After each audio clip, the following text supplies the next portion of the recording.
Welcome, everybody, to today's remote briefing. I already said this.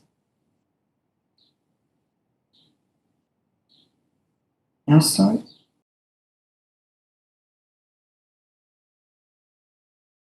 The committee will come to order. I now recognize myself for an opening statement. Good morning, and thank you to everyone for being here for this important briefing. Black Lives Matter. I can't breathe. Hands up, don't shoot. No justice, no peace. These powerful phrases are rallying cries for fair-minded Americans seeking to live up to one of this country's core principles, equal justice under the law. Since our nation's founding, African Americans have struggled, fought, and died for the right to be free and equal citizens. This month marks 99 years since the Tulsa Race Massacre, where an entire vibrant community was destroyed and Black men, women, and children were systemically murdered. Today is Juneteenth, a holiday that celebrates the freedom of Black people in America. That freedom did not come until 1865, 2.5 years after President Abraham Lincoln abolished slavery. We are still working for freedom, and we are still working to provide equal opportunity for all citizens in our country. Our work is not done. The long list of names of Black people unjustly brutalized by police shows that the fight for justice must continue. George Floyd, Breonna Taylor, and so many others deserve so much more from their country. These heart-wrenching murders have sparked protests across our country. There are just victims from the past few months. There are just the ones we know about. How many other George Floyds and Breonna Taylors have there been? How many others have had their lives snuffed out without anyone but their grieving families protesting their deaths? The answer is undoubtedly too many. George Floyd's murder was live streamed, but his was not the first captured by fellow citizens and on their cell phones. In 2009, Oscar Grant's murder by transit police in Oakland, California was also filmed on a cell phone. How many deaths could have been prevented if we had listened to the call from Mr. Grant's family more than a decade ago? The national reckoning with systemic racism and policing is long overdue. We have known the truth of police brutality for years. We must not let this moment pass without sweeping reform. I urge my colleagues in the House and Senate to embrace this moment and heed the calls of a mournful nation. If you believe that Black Lives Matter, you will vote for the George Floyd Justice and Policing Act. I now recognize Ranking Member Jordan for a brief moment and statement.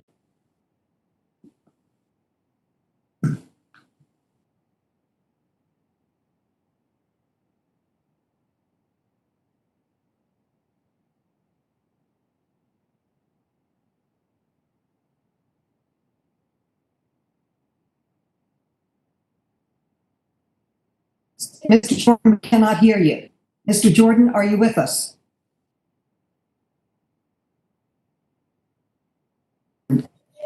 I'm speaking to the Republican staff. Is Mr. Jordan with us?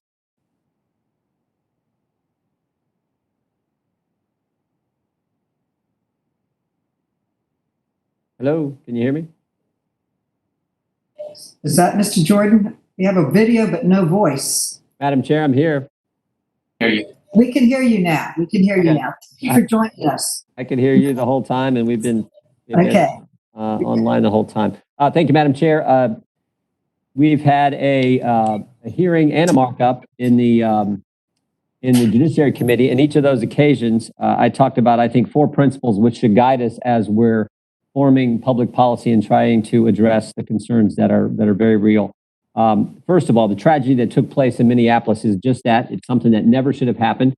It's as wrong could be, and Mr. Floyd family deserve swift justice. And that applies to anyone, the individuals you talked about, as well as police officers who have lost their lives trying to protect people during the riots and as that were part of some of these protests around the country. Second key point, I think, is there is a peaceful protest is part of the American experience and something we've all engaged in, part of our First Amendment liberties. But there is a big difference between peaceful protest and rioting, peaceful protest and looting, peaceful protest and the violence and attacks we've seen on law enforcement, and certainly a big difference between peaceful protest and forming these communities that we now see popping up in Seattle and Portland, Chaz or CHOP or whatever the distinction is. Third, and I think this is critically important, the vast majority of police officers do an outstanding job every single day. They put their lives on the line every single shift they serve, protecting our communities. They're the folks here on Capitol Hill who protect us each and every day that we're here and serving the people of this great country. They're the folks who rushed into the Twin Towers on 9/11. And we should keep that in mind as well as when we're thinking about any public policy decisions that we make. And finally, and maybe most importantly, this policy proposal we are hearing from some of my Democrat colleagues and certainly from our big city mayors, this idea that we are going to defund the police may be the most insane public policy proposal I have ever seen. You've got the mayors of our largest, and the mayor of New York saying he's going to cut $1 billion out of the police budget. You've got the mayor, they've already gotten rid of their plainclothes, 600 members in their plainclothes unit. They disbanded that. You've got the mayor of LA, our second largest city, Mayor Garcetti, saying he's going to reduce their budget by $250 million. And of course, in Minneapolis, you have a supermajority of the city council. They're not just going to defund the police, but they are going to disband the police department altogether. And of course, as I mentioned, you got this crazy situation in the city of Seattle, where there's a several block community where there is frankly no police presence and the police had to retreat. So those four principles, I think we need to keep in mind as we're working on policy and working on addressing concerns that are very real. And I hope we will do that. We offered 12 amendments in the Judiciary Committee to the Democrats' legislation just 2 days ago. Not one amendment, 12 thoughtful amendments, not one amendment was accepted by the Democrats. Again, I think pointing out that we'd like to work together, but I just don't think that's the sentiment from my colleagues on the other side. I hope that changes, and I hope that's the attitude that we can have moving forward. With that, Madam Chair, I would yield back. Mr. Raskin is now recognized. Madam Chair, thank you very much. Our late beloved Chairman Elijah Cummings would be so proud of you for convening this hearing to give us the opportunity to hear and to amplify the voices of the activists in the streets who have galvanized the conscience of America and given us the chance to repair the social contract broken by centuries of police violence against the Black community in our country. Public opinion polls showed that 3/4 of Americans support the protests despite all the violent provocations of Boogaloo and other right-wing extremist groups determined to sabotage the magnificent nonviolence of the protesters. Americans overwhelmingly want change and reject the kind of murderous government violence embodied in Officer Derek Chauvin's excruciating 8-minute and 46-second imposition of torture and asphyxiation on the body of the handcuffed George Floyd, who was begging for his life. Last week, I had the solemn duty to participate in the Judiciary Committee's hearing on the George Floyd Justice and Policing Act, which we passed out of committee Wednesday, and I will be proud to vote for next week. At the hearing, we heard testimony from George Floyd's brother, Phil Anise, which still rings in my ears. "I am so tired," he said. "I am tired of the pain. I am here to ask you to make it stop. Stop the pain in America." It will be difficult to stop the kind of pain that's already been inflicted at the hands of agents of your own government.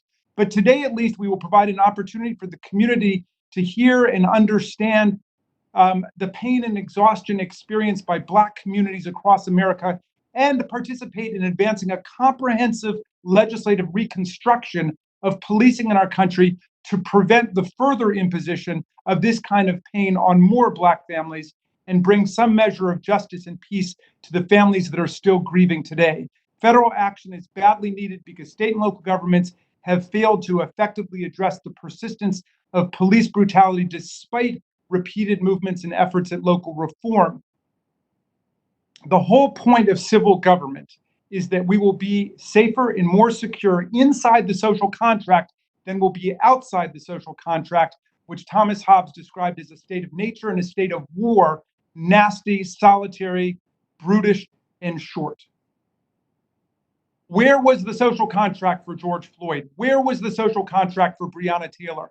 Where was the social contract for 12-year-old Tamir Rice? Where is the social contract for millions of Black Americans who live in fear of police officers whose salaries they pay? Put simply, for Black Americans, the social contract has always been contaminated by racism and violent white supremacy, our nation's original sin. The basic promise to provide safety and security rings hollow for too many communities ravaged by these episodes of police violence. A Black American has more than doubled the chance of being killed by the police as a white American, and police encounters are a leading cause of death for young Black men. The problems of police brutality we confront today reflect the persistence of embedded structural racism in our country. Violent white supremacy is the real deep state that we must uproot and discard in America. Yes, my friends across the aisle who've been in search for it for several years now, racism is the real deep state in America. Violent white supremacy dominated our country for an entire century, and the Supreme Court did nothing other than constitutionalize it in the infamous Dred Scott decision, which determined that an African American has no rights the white man is bound to respect. And so we had a civil war and a reconstruction, our first opportunity to try to purge the violence of white supremacy. And it lasted for 12 years before it was washed away by the Ku Klux Klan and night riders and grandfather clauses, poll taxes, literacy tests, violent and non-violent assault on the rights of African Americans. And it took another century where African Americans had to live through Jim Crow, American apartheid, before we got another civil rights movement led by people like our colleague John Lewis, and the blood sacrifice of Dr. King and Schwerner, Cheney, and Goodman, and Medgar Evers, and thousands of other people who suffered at the hands of the violence of racists. And we got the Voting Rights Act of 65. We got the Civil Rights Act of 64. And again, we've experienced a terrible rollback in decisions like Shelby County versus Holder, and the appearance of presidents elected not by a majority, but by the Electoral College like Donald Trump, who utter phrases like finding very fine people marching among racists and fascists and Klansmen in the cities of America. My friends, we conduct this briefing today on Juneteenth, our national commemoration of the end of slavery in the United States. We celebrate freedom and emancipation. We should be working for a third and final reconstruction in America. Let's finish the unfinished work from the civil rights movement of the 1960s and the reconstruction of the 1860s and 70s, where I'm proud to say, in a bipartisan spirit, it was radical Republicans from Ohio who led America like John Bingham and Josh Giddings, who led America in saying we must have interracial commitment to rebuilding America from the ground up, not on the basis of white supremacy, but on the basis of equality and justice for all. I want to thank all of our witnesses today for being part of this great struggle. I yield back, Madam Chair. All this. Thank you. Okay, put it up. Close. Yeah, she's muted. Okay.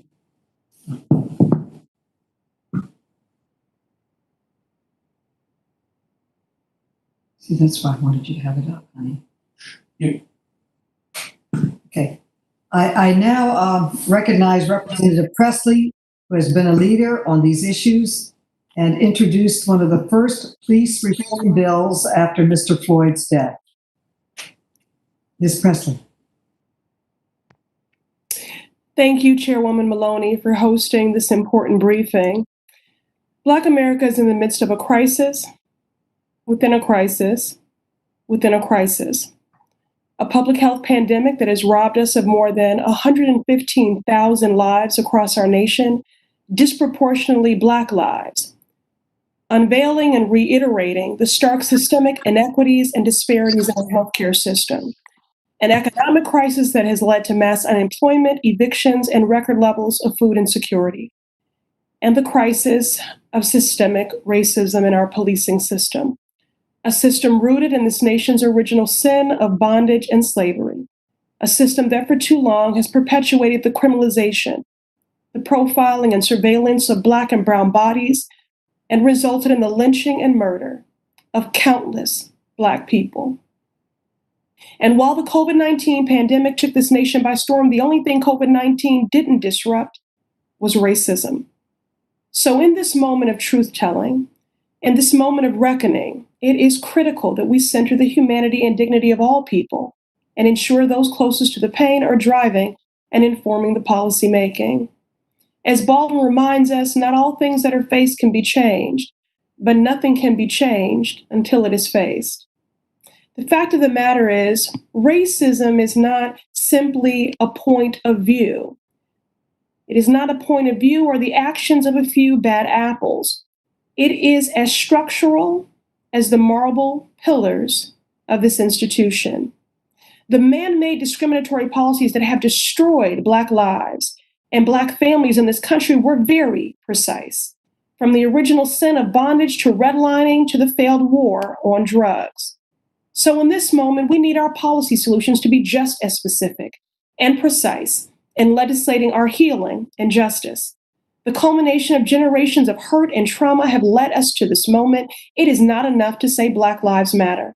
Our policies and our budgets must value Black lives. We must heed the calls of community and push forward policies that will provide much needed accountability and structural change. Righteous rage in the pursuit of justice has driven thousands to the streets in every state across our country. But let me be clear. There can be no justice for Oscar Grant, for Eric Garner, Michael Brown, or Tony McDade.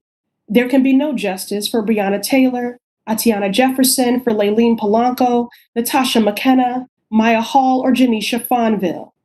There can be no justice for Rashard Brooks, Stephon Clark, Freddie Gray, or Terrence Coleman. For in a truly just world, they would all still be with us. There, however, must be accountability. This is personal. I am a Congresswoman, but first and foremost, I am a Black woman, married to a Black man, raising a Black child. Today is Juneteenth, and Black folks still have yet to experience our full freedoms or true emancipation and liberation, because that freedom really begins with a freedom from fear. I would like very much to pass along to our daughter, who will soon be 12, generational wisdom, wealth, joy, instead of generational fear and trauma. She already knows the unbearable pain of fearing for her life, for her father's life, and for those she loves whenever we're out of her sight. I know what it is to be surveyed, profiled, and threatened. And still, we rise. Generations from now, our grandchildren will look back and ask a simple question. When you had the opportunity to legislate with conviction, to summon the political courage, to ensure that not another man is lynched in broad daylight, that not another woman is murdered in her own home, did you? So I thank our witnesses for joining us today, for lifting their voices, for holding us accountable, and for fighting to ensure that their loved ones' deaths were not in vain. Thank you, and I yield. Thank you. Thank you, Ayanna, for that meaningful statement. Is there any Republican who would like to be recognized for a statement? Another Republican member who would like to speak before we move to our presenters? Okay, I will now introduce our briefers. First, we have Keturah Herron, a policy strategist for the ACLU of Kentucky. Next, we have Cephus, Uncle Bobby X. Johnson, the uncle of Oscar Grant, and the co-founder of Families United for Justice. Next, we have Kimberly Crenshaw, the co-founder and executive director of the African American Policy Forum. Next, we have Marq Lewis, an activist with We the People, Oklahoma. Next, we have Pastor Michael McBride, director for the Live Free campaign. And last but not least, we have Don Bongihi, host of the Bongihi Show. And with that, Ms. Herron, you are now recognized. Greetings. My name is Keturah Herron, and I'm a policy strategist at the ACLU of Kentucky and also a member of Black Lives Matter in Louisville. I want to thank you for inviting me to speak on this important issue of race, policing, policy, and justice. I come before you to ensure we lift up Breonna Taylor's name, and as we continue to fight for justice for her and other Black people who have lost their lives to police brutality. We see protests across the country because enough is enough. During this time of the coronavirus, America and the world are essentially put on pause, which force people to stop and pay attention. For years, Black people have been screaming, and America has largely ignored us. I think the coronavirus, coupled with the horrific death of George Floyd, forced America to reflect. For 8 minutes and 46 seconds, the world watched as a Black man begged for his life and called out to his deceased mother as he lay dying. This is not something that people can easily erase from their minds. No distraction could take these images in the video away, and it's time for America to respond. When killings like those of George Floyd, Ahmaud Arbery, and Breonna Taylor happen, people will lend their voices from around the world. However, we understand that people and their attention spans are very fickle.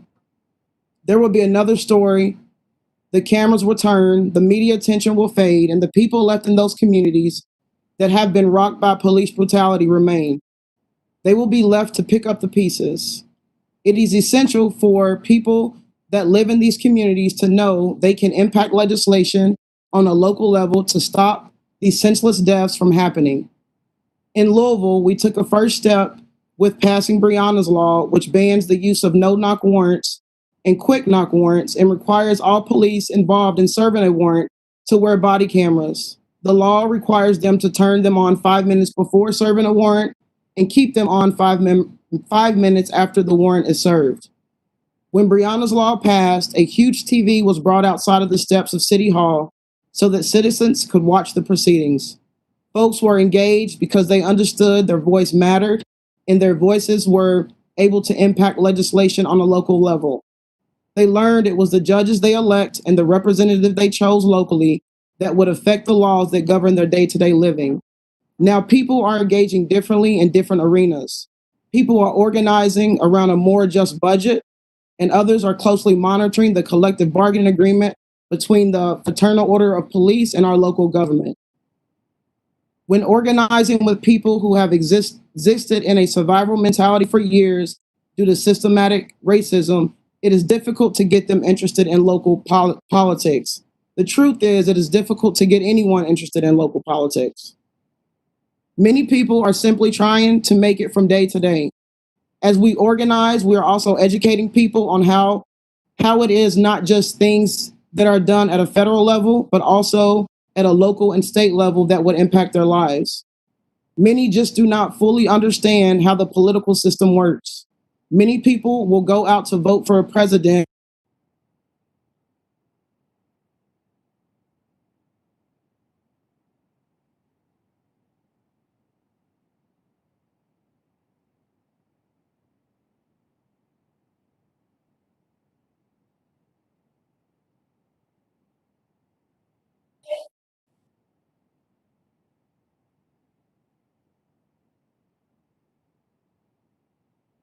Madam Chair, I think we've lost the cast. Okay, then we will we'll go back to her possibly, but Mr. Johnson, you are now recognized. Mr. Johnson. Thank you, Madam Chairwoman. and Ranking Member, U.S. Representative Jim Jordan, and members of the House Committee on Oversight and Reform. I bring you greetings on behalf of our executive team, impacted family members, and community members of the National Families United for Justice Network. My name is Cephus Johnson, also known as Uncle Bobby, uncle of Oscar Grant. Oscar is the son of my youngest sister, Wanda Johnson. I am the co-founder of Love Not Blood campaign, co-founder of Families United for Justice, the National, founder of California Families United for Justice Network, and founder of the Oscar Grant Foundation, which is now led by my sister, Oscar's mother, Wanda Johnson. I have been advocating for police accountability and transparency for 11 years, since the murder of my nephew, Oscar Grant, on January 1st, 2009, early New Year's morning at the Fruitvale BART station. It is an honor for Families United for Justice to provide written testimony on the topic of structural racism in policing. On this extremely important Juneteenth Day, Families United for Justice joins the nation in condemning the policing tactics, actions, and inactions that led to the death of Mr. George Floyd. We are extremely hurt, and we grieve with the nation at the horrendous killing of Breonna Taylor, Ahmaud Arbery, and now Rashad Brooks. These names represent just a few in a much longer list of tragedies impacting communities of color. We offer our deepest condolences and prayers to these families. There is no horror comparable to watching your loved one be murdered. That horror is forever etched in your memory, perhaps because it could have been prevented. The power of the police to use deadly force is the most significant responsibility we give to any public official, and that responsibility must be guided by the goals of safeguarding human life and protecting human rights. Current law results in officers killing civilians far more often than is necessary, leaving many families and communities devastated and the public less safe. These tragedies disproportionately impact communities of color. The senseless murder of George Floyd has gained attention around the world. People from every walk of life are protesting that justice be fair, transparent, and equal. It is important that the officers involved be prosecuted. It is impacted families' belief that accountability and transparency is the key to building trust between the policing agencies and the community. Family United for Justice networks are fully aware that addressing issues within the local policing agency is an exceedingly small part of a larger, more complex construct comprising the policing culture. The culture of policing originated from the paddy rollers, slave patrols organized by groups of armed white men who monitored and enforced discipline upon Black slaves. I'd like to share with you what we as impacted families feel must be addressed.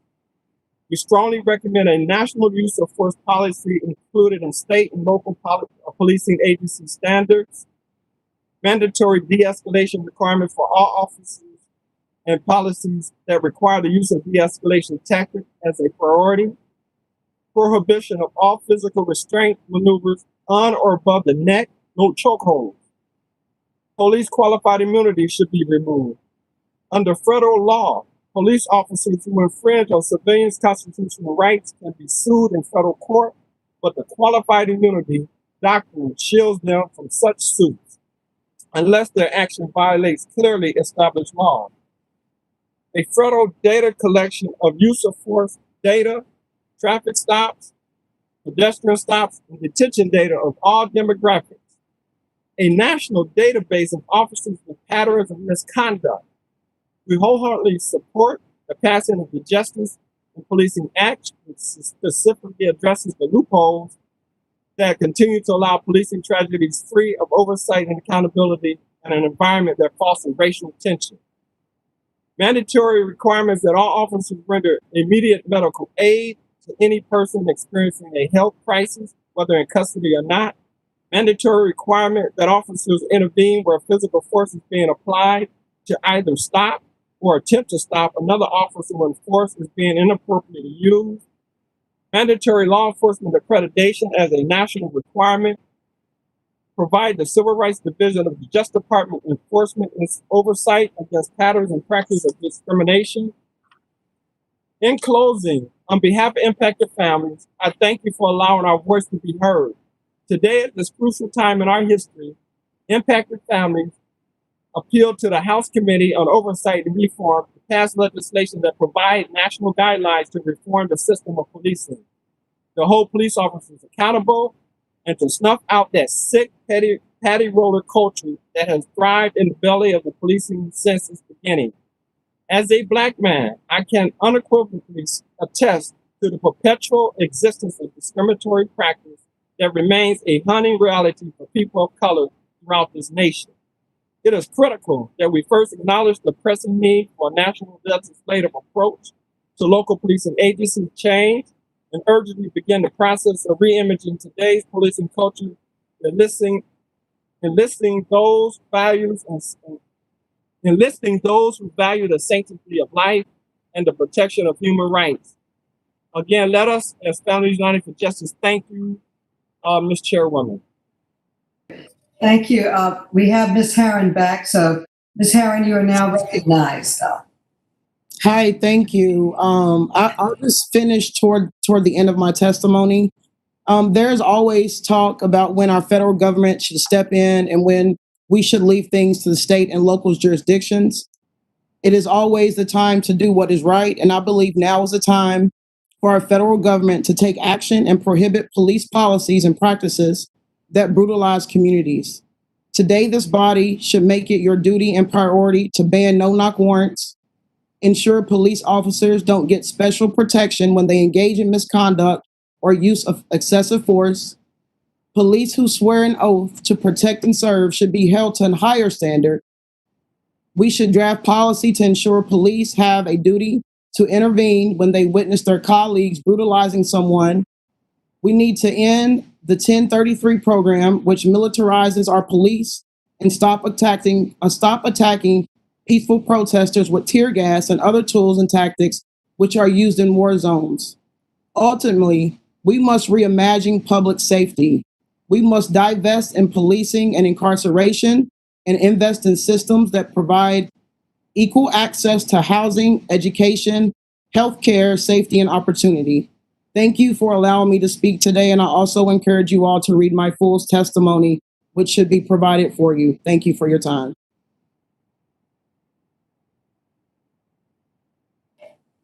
Thank you. Professor Crenshaw, you are now recognized.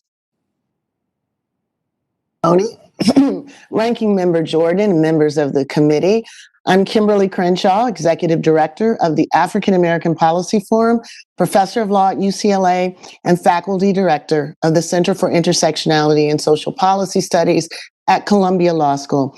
I'm especially honored to be here on this Juneteenth. On Wednesday, June 17th, 2020, AAPF and Cephus hosted a webinar on the stories of African Americans killed by police. For 2 hours, we bore witness to the stories that revealed the individual and institutional contours of the problem, transcending the frame of a few bad apples. They told us about how the war on drugs, racial profiling, paramilitary policing, permissive lethal force, implicit and explicit biases, police-sourced solutions to mental health and other social problems all lead to disproportionate Black death. They talked about how the impunity with which too many police officers act remains insulated by qualified immunity and by special protections that help them escape accountability. And we talked about how the last words uttered by dying Black people must guide our resolve to transform American policing. Words like, "I can't breathe," "You promise not to kill me," or simply and heartbreakingly, "Mama." By now, I'm sure that from the stories you've heard, the news you've read, the pleas for justice you've seen, you match these stories to the names you know: Eric Garner, Michael Brown, Philando Castile, and George Floyd. But the African Americans that we talked about this week were not those you might think. They were Black women: Michelle Cusseau, India Kager, Kayla Moore, Shelley Fry, Corinne Gaines, and Sandra Bland. Black women and girls as young as 7 and as old as 93 have been killed by police. They've been shot, choked, body slammed, and tasered to death for driving while Black, having mental disabilities while Black, shopping while Black, being homeless while Black, sleeping while Black, defending their homes while Black, and asserting their rights while Black. India Kager was a Navy veteran who was killed when Virginia Beach SWAT team fired 50 rounds into her car, knowing that she and her 4-month-old son had done absolutely nothing wrong. Natasha McKenna was 5'3" Black woman strapped nude to a restraining chair by a half-dozen officers in hazmat gear. They tasered her 4 times while hooded and handcuffed. It was Natasha who uttered the words that should haunt us all. "You promise not to kill me." Tragic stories like India's and Natasha's are amplified by images of Black women and girls being abused by law enforcement, girls being thrown and beaten, a woman being hogtied and dragged, a disabled and elderly Black woman paraded nude in police precincts. Police violence against Black women is very real, it's visceral, it's dehumanizing. Yet in this discourse, it's relatively invisible. Now, we know where a problem isn't fully seen, it can't be fully solved. That's why the structural and intersectional dimensions of police violence cannot be overlooked. In 2014, we at AAPF began Say Her Name to elevate the fact that Black women are not exempt from police violence. In fact, a study found that Black women were the only race gender group to have a majority of its members unarmed when killed. This means that among women killed by police, Blackness may be a greater risk factor than being armed. Black women's stories underscore and expand the current conversation about police reform. The deaths of Black women like Tanisha Anderson and Kayla Moore and Michelle Cusseau in mental health situations amplify the need to rethink both the role of police as first responders, as well as the overused claims that use of force was reasonable or necessary. The deaths of Breonna Taylor and Atiana Jefferson underscore that unless no-knock warrants are eliminated and de-escalation mandates are required, there's no escaping the disproportionate risk, even in the sanctity of our own homes, that we might die. The death of Corinne Gaines after an escalation over traffic tickets points to the need to minimize police involvement in minor offenses. And the death of Sandra Bland shows dynamics that reflect the possibility of bias uniquely prompted by both race and gender is real. So the sort of largely unregulated discretion that initiates encounters with police, facilitated by a wildly permissive Fourth Amendment, enhances the risk of other kinds of abuse, like sexual abuse. The Cato Institute found that it was the second most common complaint against police. AAPF and Cephus support the George Floyd Justice in Policing Act as an important first step. We call further for a fully intersectional approach to activities under the Act, including disaggregating race, gender, and other factors in assessing institutional and individual bias, in developing training programs in officer-civilian protocols, and in creating alternatives to law enforcement activities. I want to end with 2 quotes from the 19th century that shape the polar possibilities of this moment. In 1857, Chief Justice Taney famously wrote that from our founding, Black men were so far inferior that they had no rights which the white man was bound to respect. And speaking in 1896, the Black feminist orator Anna Julia Cooper wrote, "Only the Black woman can say when and where I enter without violence. Then and there, the whole race enters with me." In this democracy, it is up to Congress to lead the way in ensuring that when it comes to life, liberty, and freedom from police abuse, Justice Taney will finally be made dead wrong, and that Anna Julia Cooper will stand fully in the right. Thank you.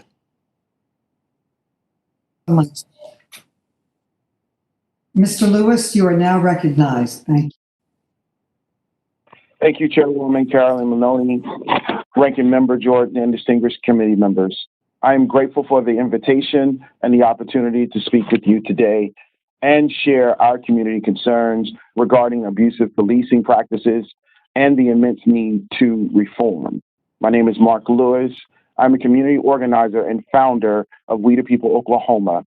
Our organization has been instrumental in getting necessary changes made in our local police department, including impaneling a grand jury for the former Tulsa County Sheriff. Those indictments led to convictions and removal of officers who were negatively impacting the community. Today, I would like to discuss policy changes, decertification, and racial disparities. In 2016, an officer-involved shooting, which ended the life of Terrence Crutcher, showed just how slanted the policies are to protect officers from facing criminal indictments. The officer in question was not given drug or alcohol tests after the shooting. The officer was allowed to review the video of the shooting, making a statement, and the officer was not interviewed for 3 days immediately after the shooting. Nor did the officer render aid to Mr. Crutcher. Even though she was trained and registered as an EMT, we do not know the suspect. We may know the suspect's victims. We may know the suspect's criminal history and what could possibly have impaired that particular person. Yet we have little information to know what could have impaired that officer. This is common across officer-related shootings. I submit that each officer who discharges their weapon, firearm should have a mandatory immediate blood and alcohol test, along with psychological evaluation. This will help the departments to avoid broken officers back in the field. There must be specific federal definition of excessive force. It should not be left up to the jury to determine what a reasonable law officer should do in various situations.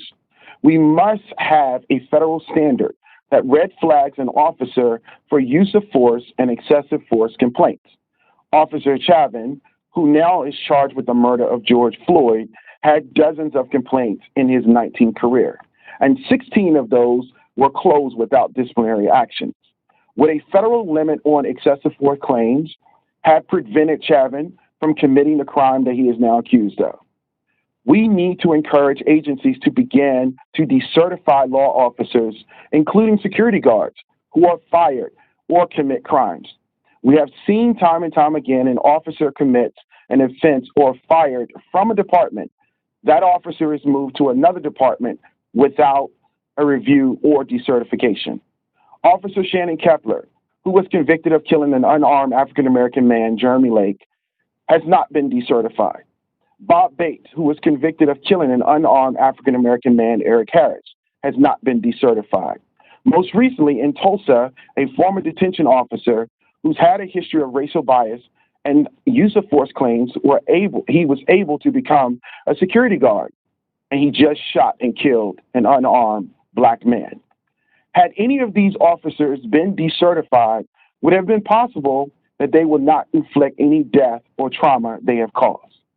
Governor Charles Baker of Massachusetts has proposed a bill that would decertify officers who fail to live up to their oath by falsifying evidence, make false arrests, or if they're convicted of crimes. This should be the national standard. Currently, the process of decertification is up to the licensing board in each state. Therefore, a federal database of negligent and destructive law enforcement officers need to be created to weed out those and should be decertified. Obviously, racial disparities play a part in abusive policing practices and training. In Oklahoma, officers are required to have 70 hours of firearm training and 69 hours of custody and physical control training. Yet they only are required to have 9 hours of community relation training and 4 hours of mental health training. According to the Tulsa World, African Americans are arrested twice as much than any other group, and they make up 15% of the population. They are also overrepresented and has longer stays in custody for lower level crimes. In the nation, the largest racial disparity in jail admissions were at the lowest level, municipal offenses. Black women were admitted to jail on municipal charges 3.5 times the rate of white women, and Black women and Black men at 3.8 times the rate of white men. This is according to the Vera Institute. From over-policing in Black neighborhoods, gang task force units that target minority areas, and recruitment of young teens with minor infractions into becoming confidential informants. Racial disparities and biases are used daily to intimidate and traumatize people of color. In my conclusion, in order to reduce the abuses in law enforcement, we must root out racial biases, increase community-based training, decertify officers for excessive force and other negative behaviors, and create a federal standard that is rooted in justice. Our people have suffered at the hands of road officers. Now is the time to bring about these changes so that our children can grow up in an America where they do not have to fear the person who took an oath. A mother and father should not hear the words coming from their children, "Am I next?" The power we all have is a voice. And with that voice, we must never be silent until we are all free. Thank you. Thank you, Mr. Lewis. We will now recognize Mr. McBride, Pastor McBride.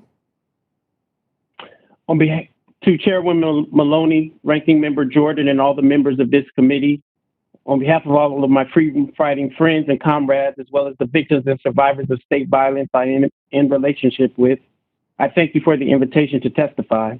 My name is Michael McBride. I am a father, a husband, a minister. Over 20 years ago, March 9th, 1999, I was physically and sexually assaulted by San Jose police officers.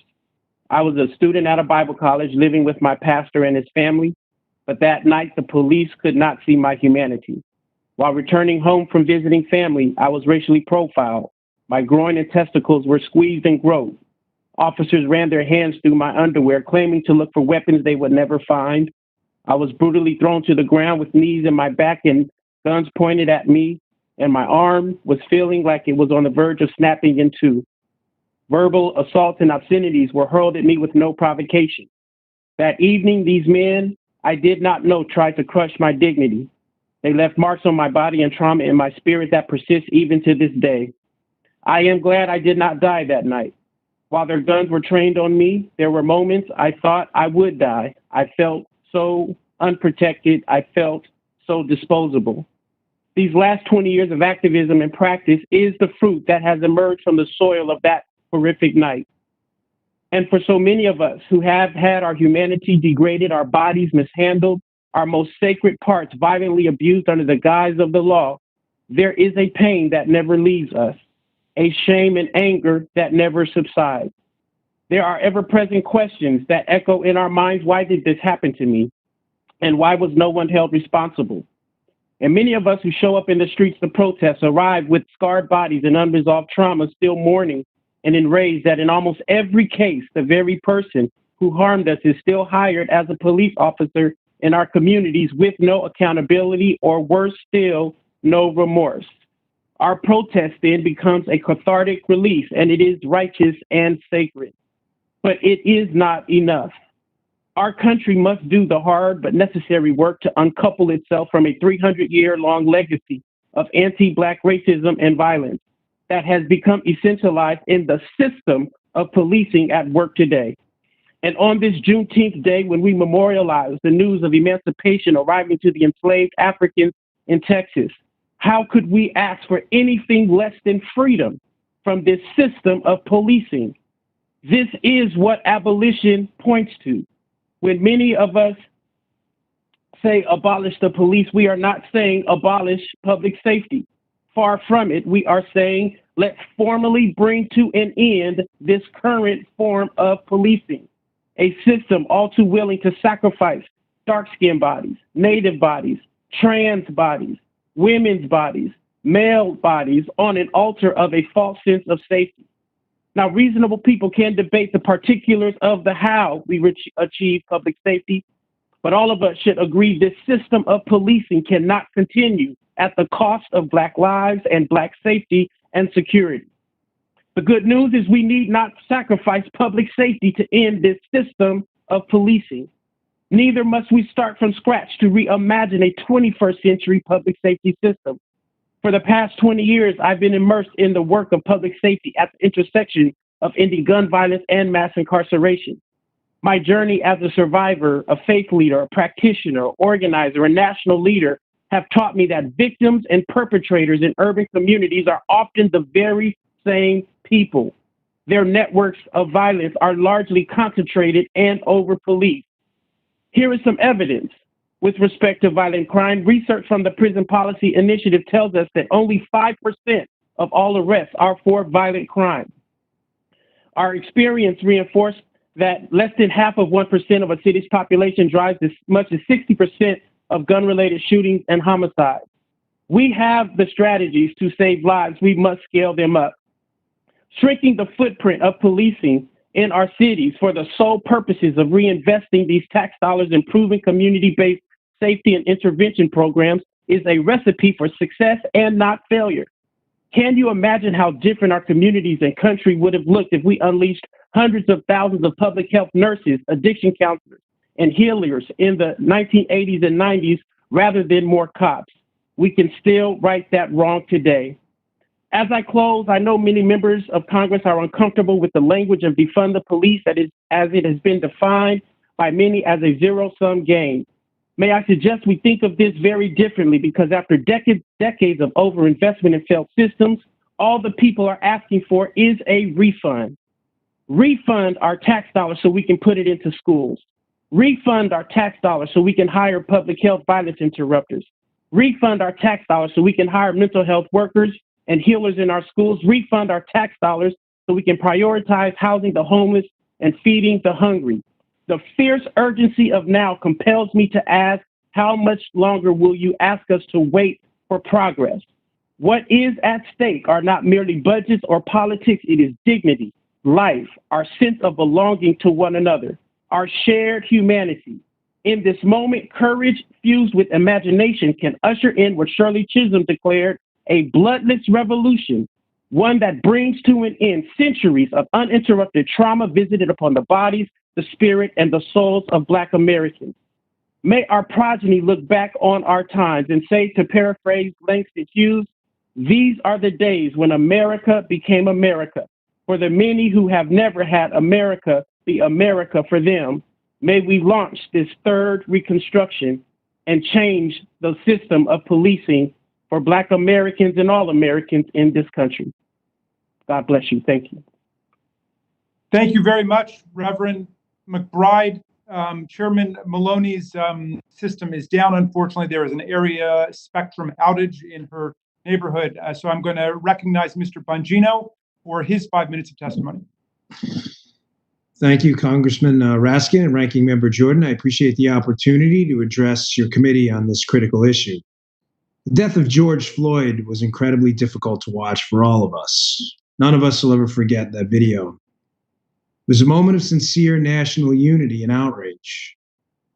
Tragically, that moment's being sabotaged in an effort to impugn the integrity and heroism of the men and women who stand on the front lines right now between civilization and mayhem, our police officers.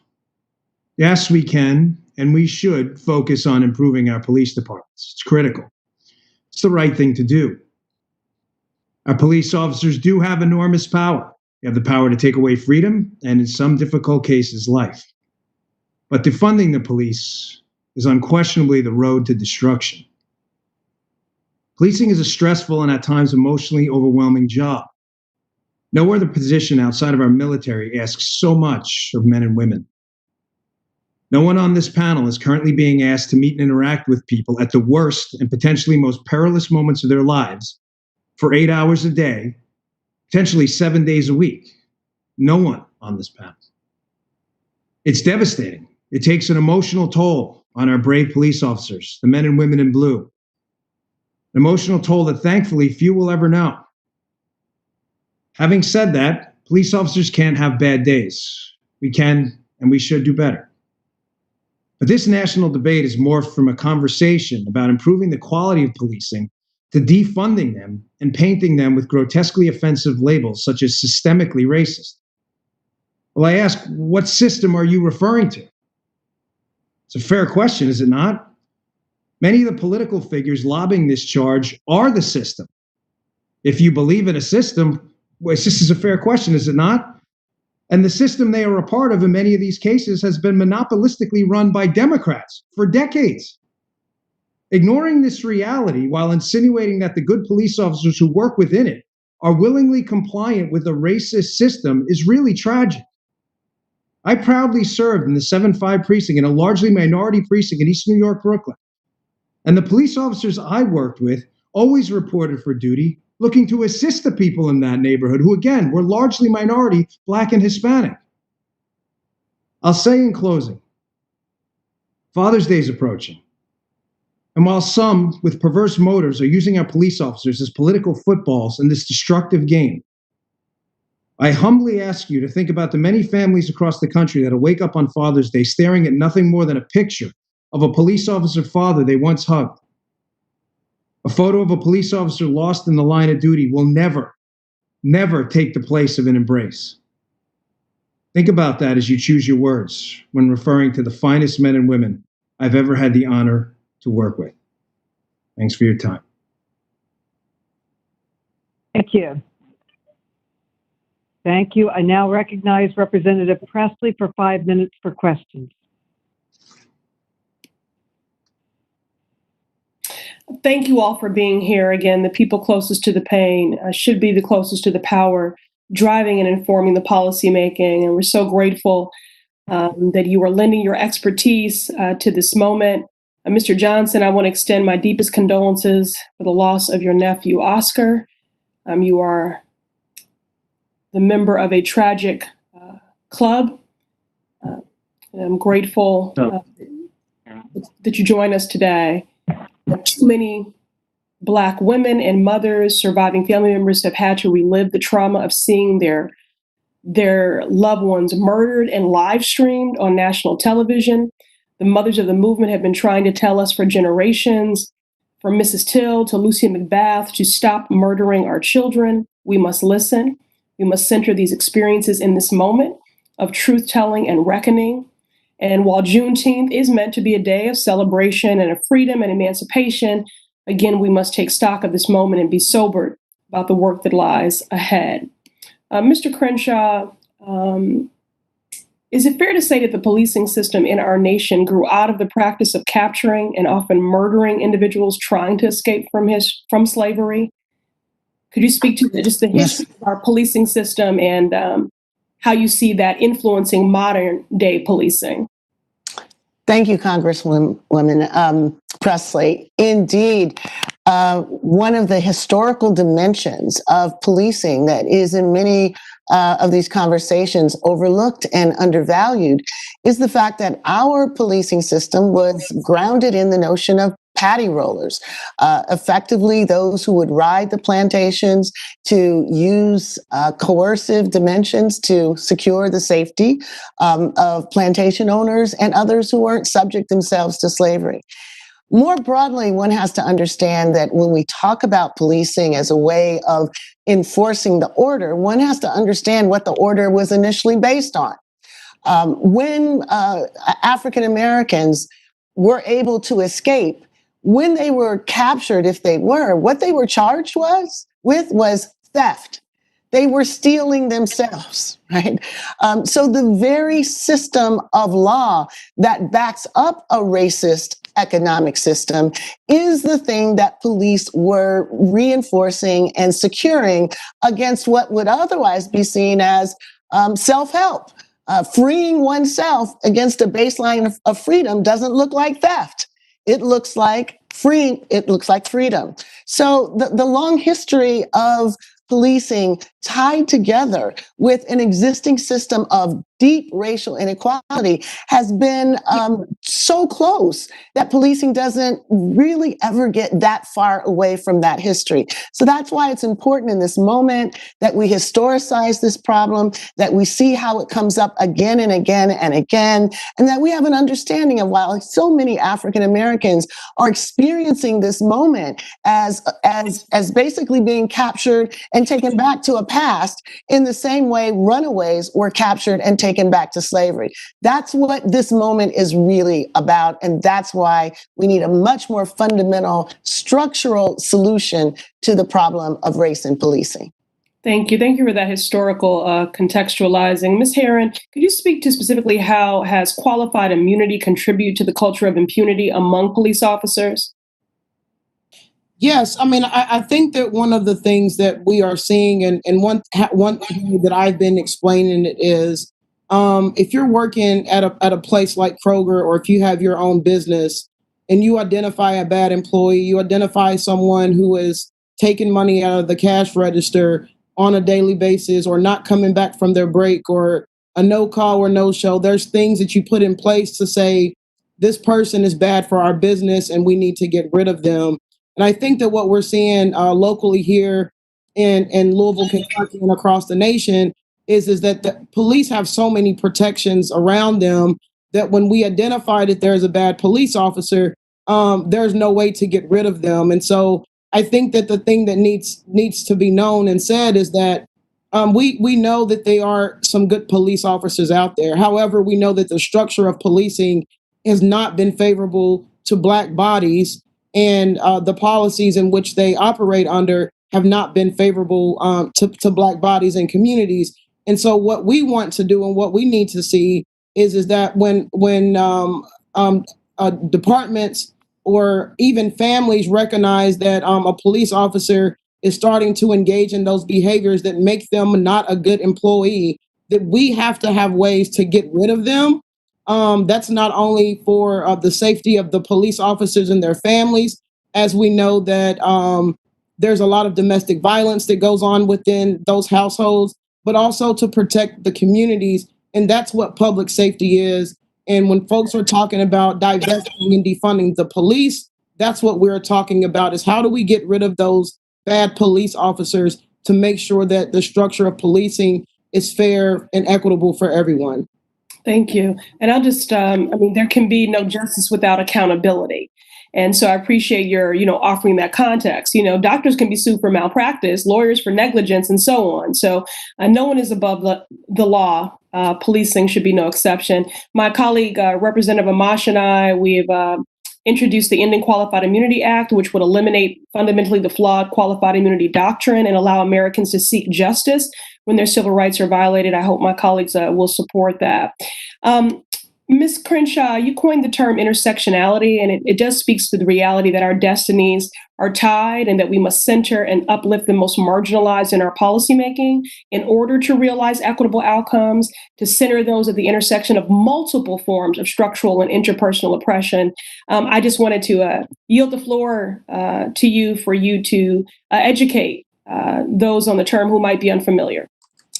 Thank you, Congresswoman.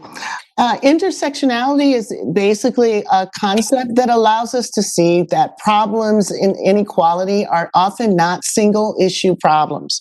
When we're looking at the police violence issue that I was talking about earlier, it's often not just a matter of race. It's a matter of race in conjunction with class, in conjunction with gender, in conjunction with gender identity.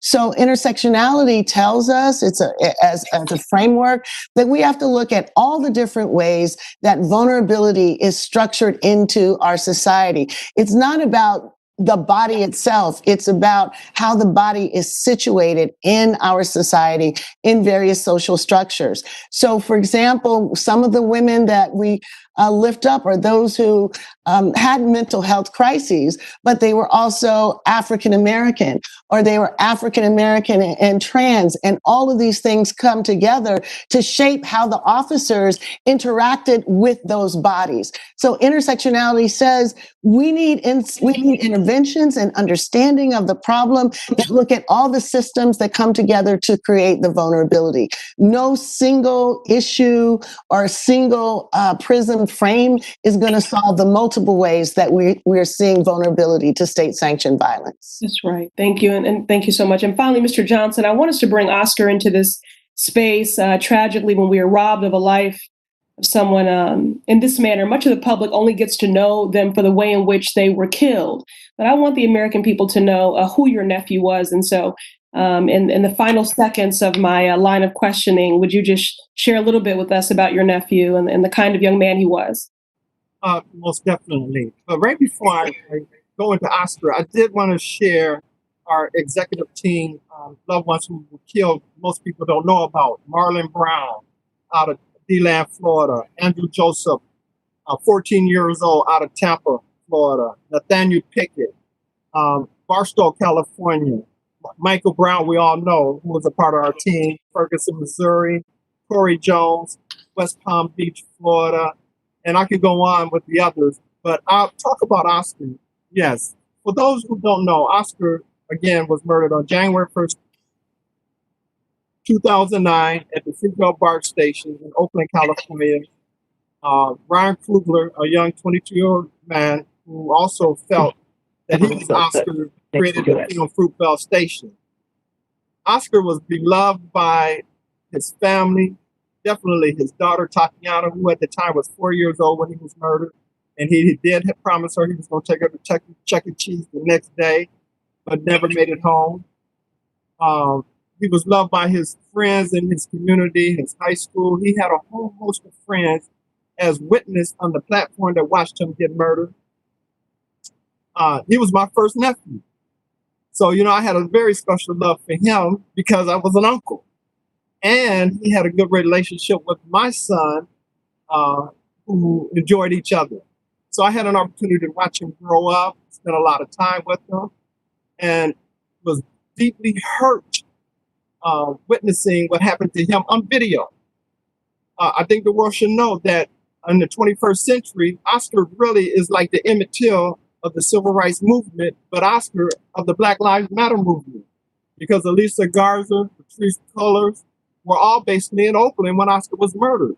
And between Oscar and 2012, there were 3,000 bodies killed by the police that we seem to all have forgot about. So we can't minimize the impact of this violence. I mean, alone since Oscar's death, over 12,000 civilians, Black folks, I won't say predominantly, but Black folks, white folks, brown folks, has been killed by this heinous act of police violence. Now, we know there's good officers, but we say good officers that don't tell on the bad officers are just as culpable.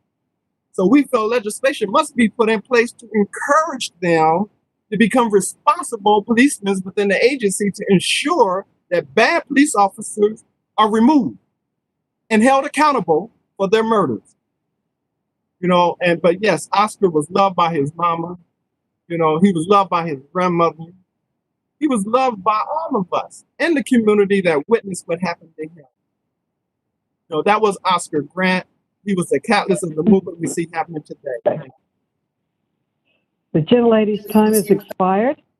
And now Mr. Heiss is recognized for 5 minutes or equal time. Thank you, Chairwoman. I appreciate it a great deal. We are now an hour and 15 minutes into this time together, and this remote concept is not working. It's time for us to get back to Washington and do what we are called upon to do, and I would just like to put that out. Secondly, Madam Chairwoman, I would just like to say this is yet another fake hearing under the guise of a briefing where yet again the minority party is disproportionately not allowed to have a voice and have witnesses in a proportionate manner. Not to take anything away from the witnesses we've had. Their testimonies have been powerful. I've enjoyed them. But yet again, we only have one witness, and I would just ask the chairwoman in future to learn who our witness is. Who we have today is not Doug Bongini or whatever you said. It is Dan Bongino, and we are honored to have him here with us. In light of that, I would also like to say I am grateful to participate in a hearing that is addressing a very serious, a briefing that's addressing a serious problem. No question, Black lives do matter. They matter enormously, and I'll do everything I can to help in that cause to defend and protect Black lives. And it's my hope that at some point we would expand our, be it briefings or hearings, to include violence in places like Chicago that over Memorial Day weekend alone had 10 African American lives lost. This past weekend, 80 Chicagoans were shot by drive-by shootings. There were 21 fatalities, overwhelmingly within the Black community. That needs to be addressed. I hope we'll also one day look at the Black babies' lives that matter, where again, disproportionately Black babies are being aborted. 14% of women of childbearing age are Black, but 36% of abortions are in the African American community. 471 abortions per 1,000 live births. I hope we will look at that as well at some point in the future. All that to be said, Mr. Bongino, thank you for joining us. I'm sure you recently saw the shooting of Rashard Brooks in the Atlanta Police Department by Officer Garrett Rolfe. One thing that I wanted to bring up to you, Fulton County DA Paul Howard actually said that Brooks pointing the taser at the officer did not constitute a death threat. And yet just 1 week before he made that statement, he charged 6 Atlanta officers with inappropriate use of a taser as a deadly force. Now, I'm not trying to adjudicate one way or the other the circumstances of this case. My concern, however, is the confusion that so many of our judicial departments are creating with a double standard where a taser, in this case, is a deadly weapon in one case and not in another. How important is it that we get these policies, these rules clearly defined so that our officers are enabled to do the work that they are called upon to do? Well, it's critical, Congressman, and thanks for the opportunity to speak on this. If we're not willing to have a legitimate, fact-based conversation about what constitutes reasonable use of force standards, then what's the point? If just a few weeks ago, as you indicated, I'm not attacking Mr. Howard personally, it's his own words. You can look it up on YouTube or anyone else. Just a few weeks ago, he quoted Georgia law and clearly said a taser is a deadly weapon. Anyone watching this hearing is free to watch it themselves. It's not my words, they're his. And yet 2 weeks later, he indicates that a taser pointed at close range, near point blank range, by an untrained person, by the way, Mr. Brooks, and his death is tragic nonetheless. I don't wish death or harm on anyone. Let me be crystal clear on that.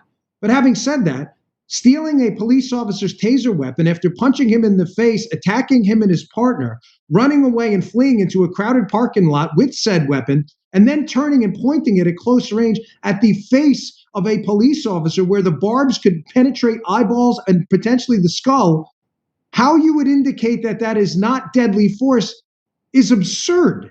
You can argue the use of force. Fine, that's why we're here. Fair. Police officers have the power to take a life. That is a power even the President of the United States doesn't have. And every incident should be looked at. But having said that, the GBI hadn't even finished their investigation yet.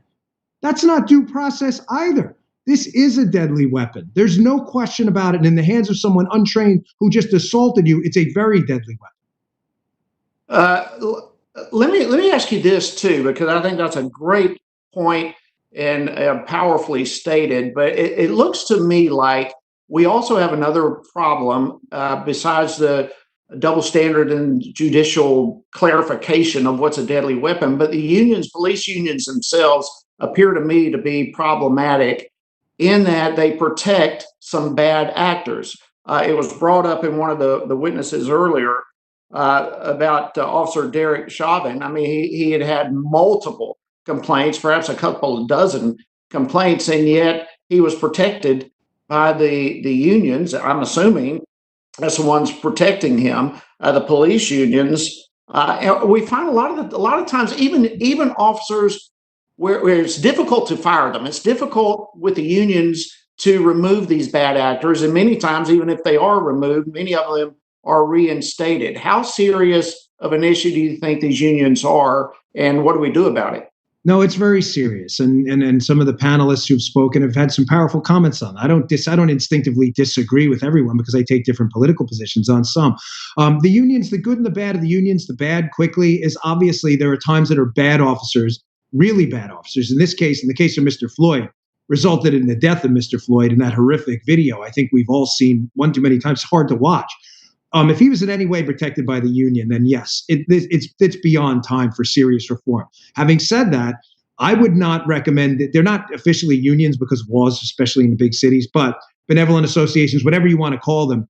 There are times they protect the public too. And in a fair discussion, we should be open to facts. I remember when there was an informal quota system policing for profit in New York City when I was a police officer. And the people who spoke out against that, because they were being forced essentially to harass the citizens of the minority neighborhood I worked in, were the benevolent associations who said, this isn't fair. You're putting our officers in a situation, asking them to write a certain number of parking tickets and to basically harass these citizens for city profit.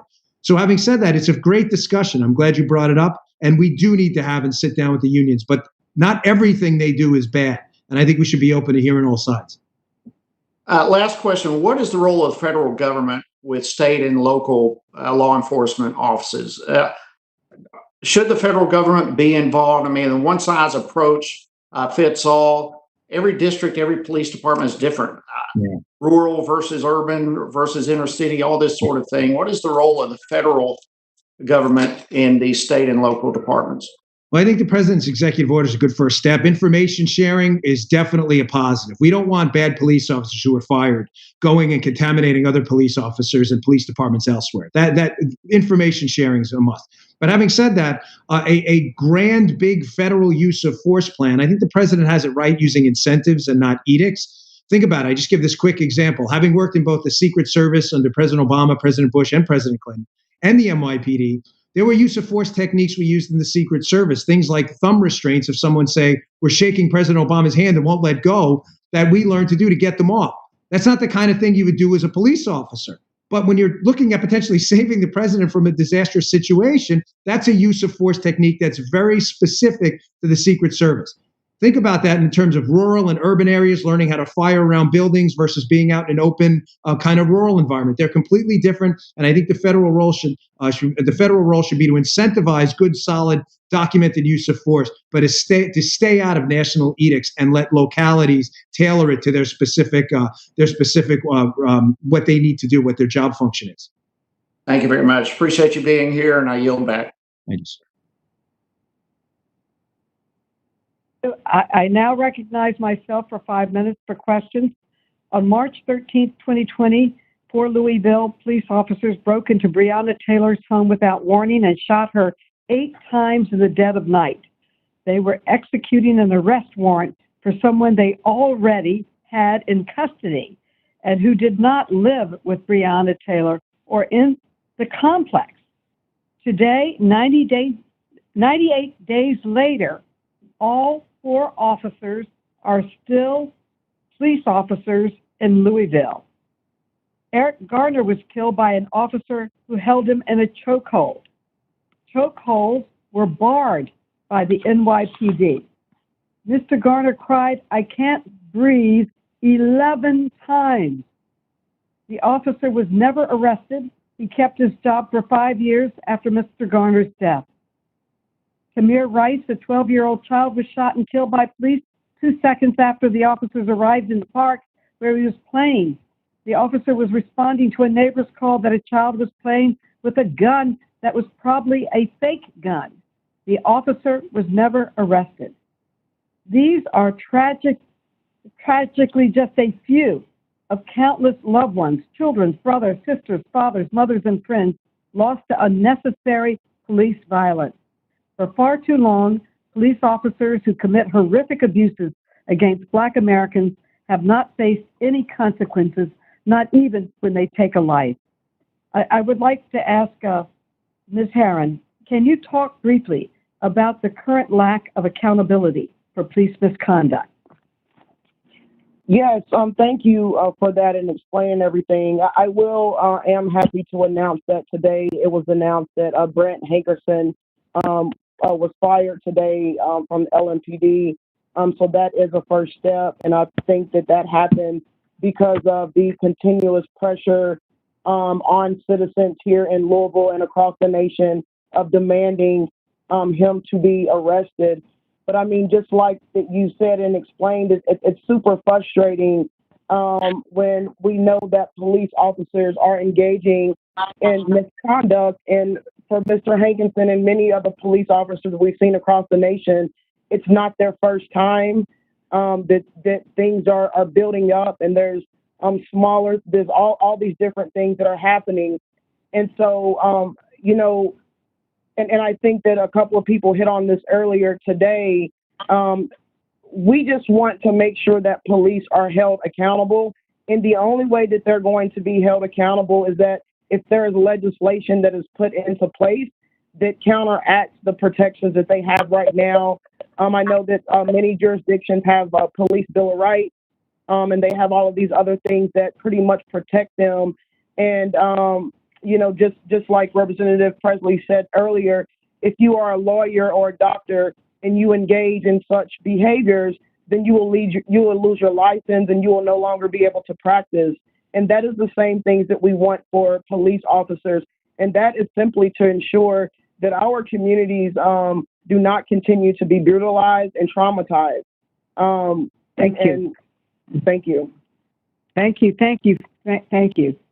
Mr. Lewis, can you briefly discuss the issues you have encountered in trying to introduce reform in Tulsa? Thank you, Madam Chairwoman. It's been challenging, as even the Republicans have said, is that we do need to look at the FOP, the Fraternal Order Police. The part of problem of this is that firing an officer and also trying to get that particular officer decertified so that they will not go to another department. You had mentioned Tamir Rice. Well, the officer who killed Tamir Rice went to go work for another department, another agency. And I think part of the challenge is, and to be frank, we have too many agencies in the local community. We have a particular area in Tulsa. We have possibly 7 different agencies. And all of those 7 different agencies have to have, each have their own set of policies. So to hold them accountable, for example, the Tulsa County Sheriff's Office has one set of policies. The Tulsa Police Department has another set of policies. So what we have done is ask for all of law enforcement to publish your policies online so that all of the citizens can see that. But the Tulsa Police Department has done it, but the Sheriff Department has not done it. So it's just been a struggle just to go one step. And those are the things that we go through daily just to hold them accountable, just to make sure that these officers who create these types of poison within the department, we currently right now have an officer who made national headlines by pinning and saying that Black people should be shot more. This particular officer has had a history of problems. Even writing an article in 2016, This is War, after and then declare Black Lives Matter a hate group. But that officer is still an officer. That person also submitted to the Minneapolis Police Department saying that we will go ahead and give you warrior style training after the mayor has banned the warrior or type of fear type of training. So that particular police officer is a cancer within the department. So having that to be weeded out, you know, we went to the mayor and the chief of police, and we just get the very passive type, well, we would go through a process. They need to have a zero policy where they are going at them and they're saying, we're not going to tolerate this, and that you cannot bring on this type of behavior and poison other officers who are trying to do their job. I thank you. Pastor McBride, can you discuss the notion that there are only a few bad apples in police departments that need to be identified and removed? Is this true, or are there larger issues at work? I do not believe the average police officer is a bad person. I have family members and loved ones who serve with honor and distinction. But I do mean to say, however, that the culture of policing turns too many good people into bad officers. And we must reckon with this ugly truth that 300 years of policing, we have yet to reach a consensus in this country that you cannot be a racist and be a cop. We have not agreed that you cannot be a cop and affiliate with white supremacist groups and KKK members and alt-right members and neo-Nazis. And so, indeed, there are elements in police departments that must be rooted out at the core to preserve the public safety servants who do embrace a different and reimagined way of public safety.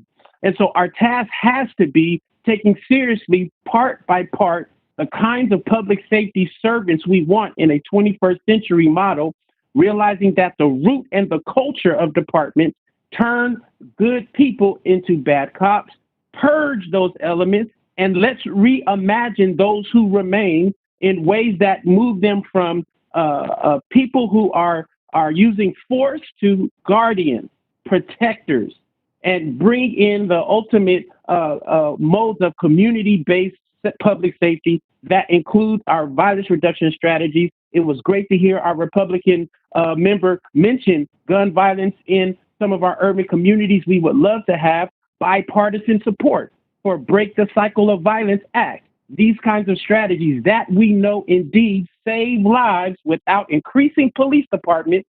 It decreases police budgets, and it keeps our young men and women and others from going to jail. There are solutions, but we must have the political will, we must have the imagination, and we must have the fortitude to look at the institution, not the individual, root out the culture, and what remains will be a public safety system for the 21st century.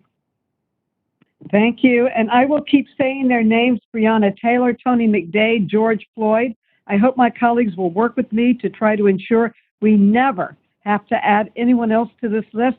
I now recognize the ranking member, Jim Jordan, for five minutes, or as long as he'd like to question. Mr. Jordan, you're recognized.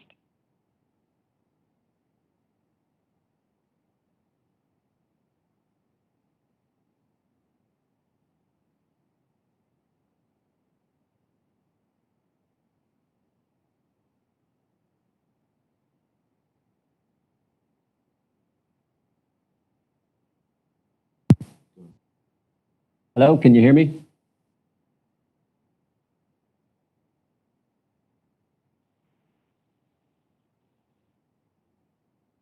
Madam Chair, can you hear me? I can hear you. I can hear you. Can you? Okay. You're Thank you, Madam Chair. I want to thank our witnesses today and for your testimony. Mr. Bongino, you served with distinction in both the New York City Police Department and the Secret Service. Is that right?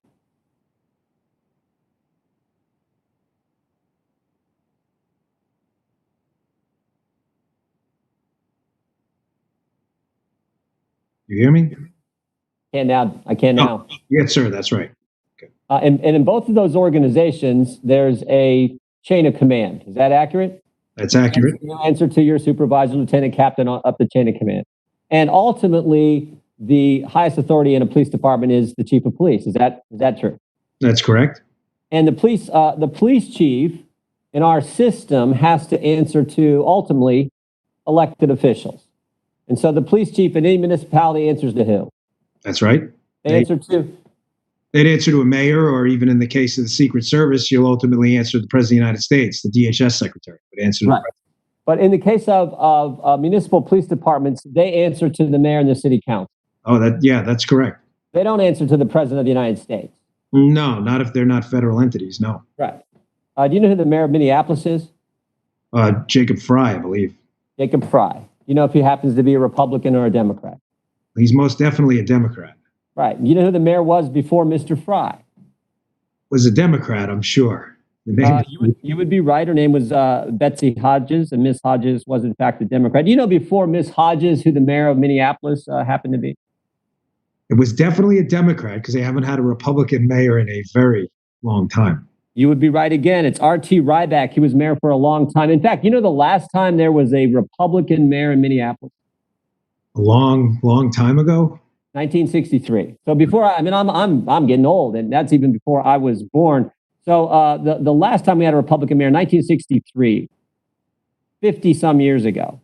Now it's not just the mayor, as you said, Mr. Bongino. There's the city council involved as well. So there are 13 members of the Minneapolis City Council. Take a guess which party has a majority of the members of the city council. I'd guess it would be the Democrats. Once again, you'd be right. There are 13 members of the Minneapolis City Council.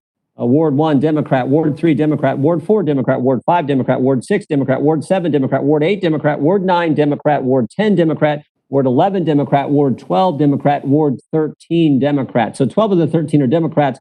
In Ward 2, that individual is not a Democrat, but they're not a Republican either. They're in the Green Party. So you have a city where completely controlled by the Democrats. The city council is overwhelmingly Democrat, no Republicans, and been run by Democrats for over 50 years. And yet we have so many people on the left. In fact, even Mr. Raskin in his opening comments referenced President Trump. So many people who want to blame the president for the tragedy that took place in Minneapolis, which I just find astounding.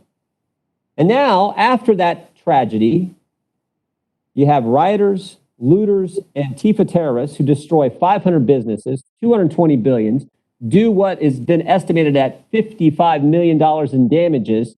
And across the country, we've had 700 law enforcement personnel injured in these protests and riots around the country. And somehow that also is being blamed on President Trump. Yeah. And their answer and their slogan, their statement is 3 words: defund the police, which I found, again, astounding. So tell me how, because I think this is the most insane policy proposal I've ever heard. Talk to me about this defund the police concept, something as a guy who wore the uniform, walked that beat, did your shift every single day as an NYPD officer. Tell me how dangerous that is. Well, Congressman, there are policies we talk about and there are legitimate disagreements, tax rates, whatever they may be. And, a lot of that is esoteric. You can get a good accountant in some cases, whatever you may do. Tax rates probably in the long run aren't going to kill you, even though they're bad policy at times. That's not this. If you support defund the police, I've said in the last hearing and I'll say again, you should raise your right hand and take an oath to your constituents to go to all the funerals you're going to see in your precinct as this happens, because make absolutely no mistake about this. I will say this on the record, I will say this on tape, and I'll broadcast this everywhere. People will die. Kids will die. Teenagers will die. Adults will die. Moms will die. Dads will die. And that's not just the first order effects we're talking about from the depolicing of neighborhoods. What I mean by that is we're not just talking about less uniform presence on the street. When there's a uniform presence around, crime goes down. Why? Because smart people don't commit crimes in front of police officers. I'm also talking about the brain drain. The latent print officers that, God forbid, your house is burglarized, that have years of experience pulling fingerprints that'll never be pulled. Mm-hmm. The officers trained in sexual assault who know exactly how to talk to that woman or that man in some cases and say, listen, what happened here? That trained domestic violence or child abuse officer who's interviewed hundreds of kids in these tragic situations that knows exactly when that child, due to fear, is trying to protect an abusive parent because they've heard it 100 times before. That's all going to go. You want to defund that? Who are you going to bring in? You're going to bring in social workers? Listen, as I said in the hearing, I adore what social workers do. I did my graduate degree in psychology. They do a great job. They are not police officers. They are not on the front lines of these dangerous situations. I'll throw one more at you. I lived through broken windows policing. No one on this, I respect what everybody said, and I mean that. But nobody is going to tell me that depolicing a neighborhood makes it safer, because I lived through the broken windows policing implementation in New York in one of the busiest, most high crime areas in New York City, East New York, Brooklyn, which is largely Black and Hispanic, where the good residents of that said they used to come out and tap me on the shoulder and say, officer, please, don't tell them I said it, but this guy's slinging crack on my corner and he won't leave my family alone. How are you going to tell them? What's going to be your lecture to them about depolicing? Have a social worker come out? I was there. I sat on that damn corner and listened to it. You're not going to tell me it didn't happen. That happened more than once. They deserve a police officer. Having said that, they deserve a good one. And I understand the concerns, and they are legitimate. But people will die if you support this abomination of a policy. And I can't ask you in strong enough terms to please stop talking about this on the other side. It is a nightmare for me and any of the good American citizens who just want a piece of this country in safety and security. Well said. Loss of people, loss of expertise leads to unsafe neighborhoods. You've lived it. You've seen it. You came in your career where you saw that happening and you changed it because there was an increased police presence. Now, do you take them at their word, Mr. Bongino? Because we've had a lot of people here in the last few weeks who said defund the police doesn't mean defund the police. I find that interesting. It's 3 words, defund the police, and yet they say that's not what it means. Do you take them at their word when they talk about this concept? Listen, I can only listen to the gentleman's time is expired, but the gentleman may answer. I can only take them at their own words. Defund means defund. Police organizations are not charitable organizations. They're paid government employees. If you're not going to pay them, you're not going to have police and government employees. I mean, this is a simple understanding of the English language. If you don't mean it to defund it, then don't say it. It's as simple as that. Thank you for your service to the citizens and families in New York City, and to the presidents and the folks you've served and protected. And thank you for being with us today. I yield back. Now, Chairman Raskin, right, for 5 minutes for questions. And following that, our clerk will take over the process of letting members know who is next. Due to my ongoing connectivity issues, I am staying on till the end of this, but it's hard with the connection that we have and not being able to see anyone.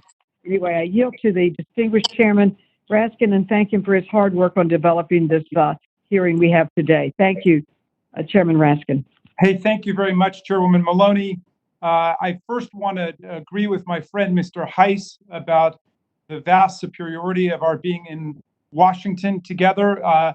This COVID-19 pandemic, which has cost 117,000 American lives, that we mourn, and sickened 2 million people and brought our economy to its knees, has caused real problems for Congress. And I hope we can get back quickly. I hope we have a meaningful testing and contact tracing strategy. And above all, I hope that every member of this committee and every other committee will wear a mask, because that is becoming a serious obstacle and obstruction to our doing our business in Congress. And so I just want to agree with Mr. Heiss about the importance of our getting back as quickly as possible. Professor Crenshaw, it seems like whenever we get the nation's attention through mass, nonviolent, peaceful protest and mobilization on the problem of police brutality and police violence, people want to change the subject.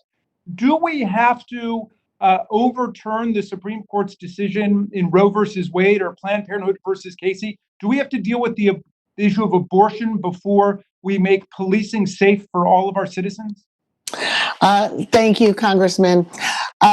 Absolutely not. And for those who are concerned about the lives and the welfare of Black children, I couldn't agree more that we should bring their lives into the conversation. And here's how I would suggest we do so.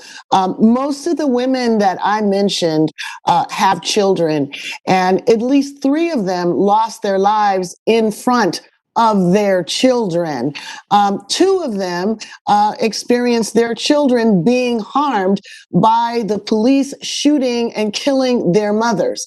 So one would at least expect that if Black children are of concern to anyone who is involved in this conversation, they would certainly start with the Black children who were shot by the police.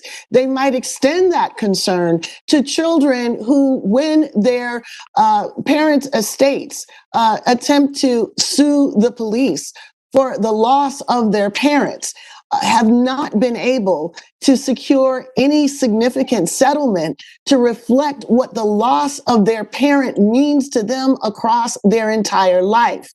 In the one case that I am aware of, in which the jury provided a verdict in the killing of Corinne Gaines of $36 million for the injury to Corinne Gaines' child and to the loss of their parental relationship, the judge ultimately overturned the jury verdict, citing for the first time immunity.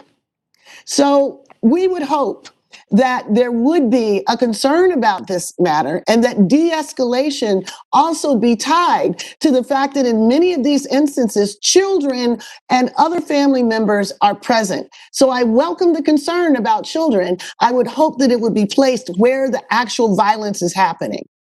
Thank you very much, Professor. Mr. Lewis, Mr. Bongino in his testimony said that people should stop talking about defunding the police because it's endangering the police. I don't know of a single member of this committee or any other committee in the House who's made a speech on the House floor about this, who has advocated this for a policy, who is championing defunding the police. It's the other side that keeps bringing it up as an obvious and irrelevant distraction from our George Floyd justice and policing legislation, which is about banning chokeholds and strangleholds and racial and ethnic profiling and developing a nationwide database of police misconduct and so on. But we always start with banning the chokehold. And I see that Mr. Bongino's had something to say about that too. In the Wall Street Journal on December the 4th, Mr. Lewis, he was quoted as saying this, I can tell you, and he's talking about Erica Garner, about the strangulation and the death of Eric Garner. He says, I can tell you it's definitely not a trachea choke. He's not closing off the windpipe because Garner is oddly still talking. Saying you can't breathe means you can breathe. Saying you can't breathe means you can breathe. Now, what is your reaction to Officer Bongino's statement there? And is that going to be helpful for us to rebuild social consensus and the social contract in America? No, it's not helpful at all. And thank you, Congressman. That's part of the problem. You know, language has power. So when you have someone who is a decorated officer like Mr. Bongino is, you know, you have that power that exudes to other officers who say, I want to be like him. I want to do what like he does. When you have a person in a chokehold, it should be outlawed. And that's just it, plain and simple. If a suspect is saying he cannot breathe, you take them as their word. They cannot breathe. It is not your duty to be a medical advisor to find out whether or not if they're speaking, that means they can't breathe. Should we wait for them to die before we believe them? Absolutely not. I mean, you know, their job is to preserve life. It should not be to take life. That should be their job. And unfortunately, many officers have the mentality, I'm going home tonight. And I believe that that mentality creates this concept of, I'm going to get you before you get me. And I understand there are neighborhoods where officers have heightened alert. But when we're talking about defunding or putting money in resources that are needed, in my opening testimony, I talked about how little mental health training is giving. Locally within Tulsa, we have all heard in reference to we need more money, we need more cops, we need more funding. So just recently, the mayor has held a new police car wrap. That money is going to wrap new police cars.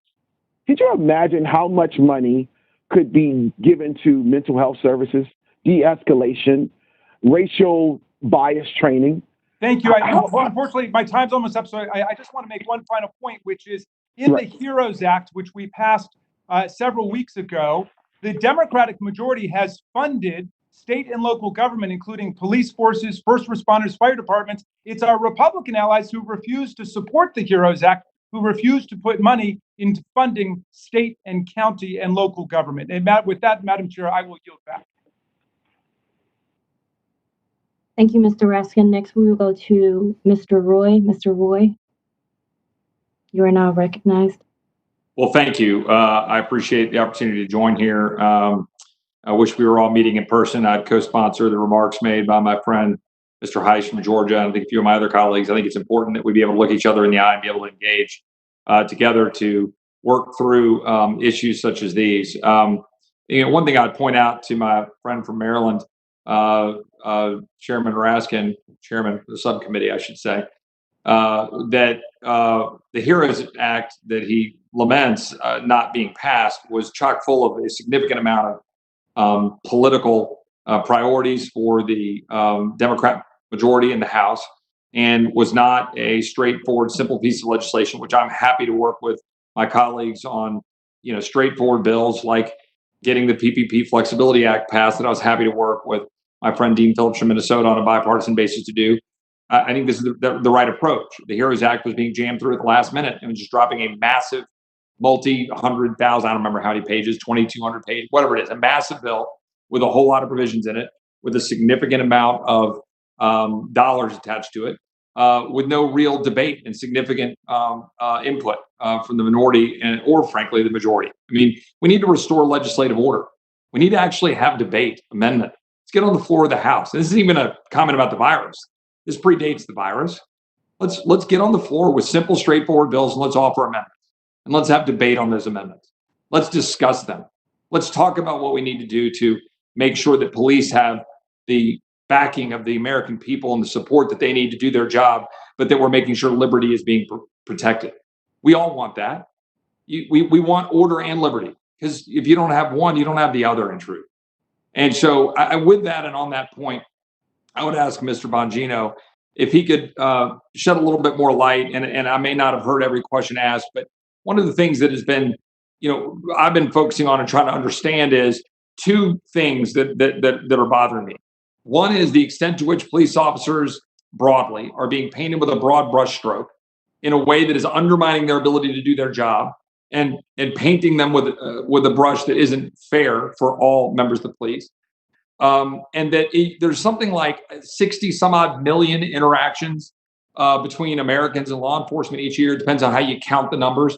But Mr. Bongino, if you could comment on that and the extent to which, of all of the interactions and studies that I've seen, a study in which 100,000 interactions were studied, and the vast majority of those, 99%, resulted in no force being applied. And then of those in which force was being applied, 98% of those resulted in either no injury or some mild form of injury, and then narrow that down. I want to zero in on the problem, right? I want to zero in on what's actually occurring and then root out that problem.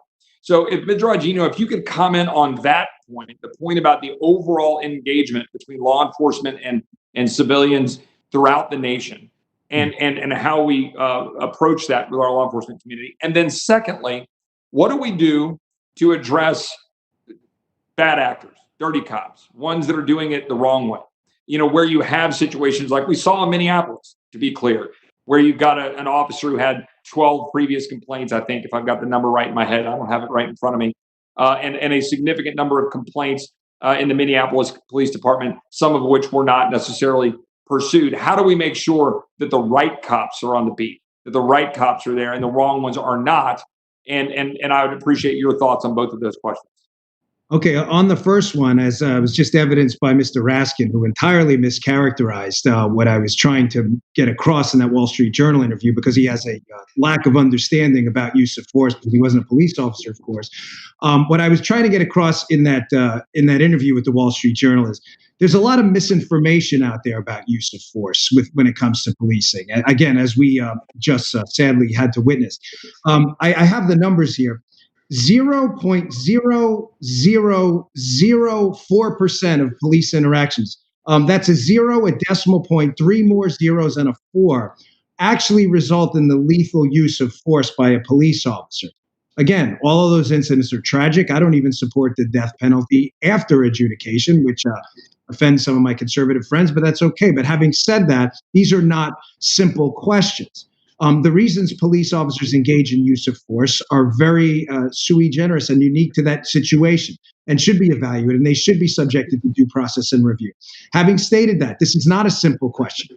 When you throw out talking points like, hey, listen, we need to get rid of chokeholds, have you thought any of that through? Number one, what is a chokehold?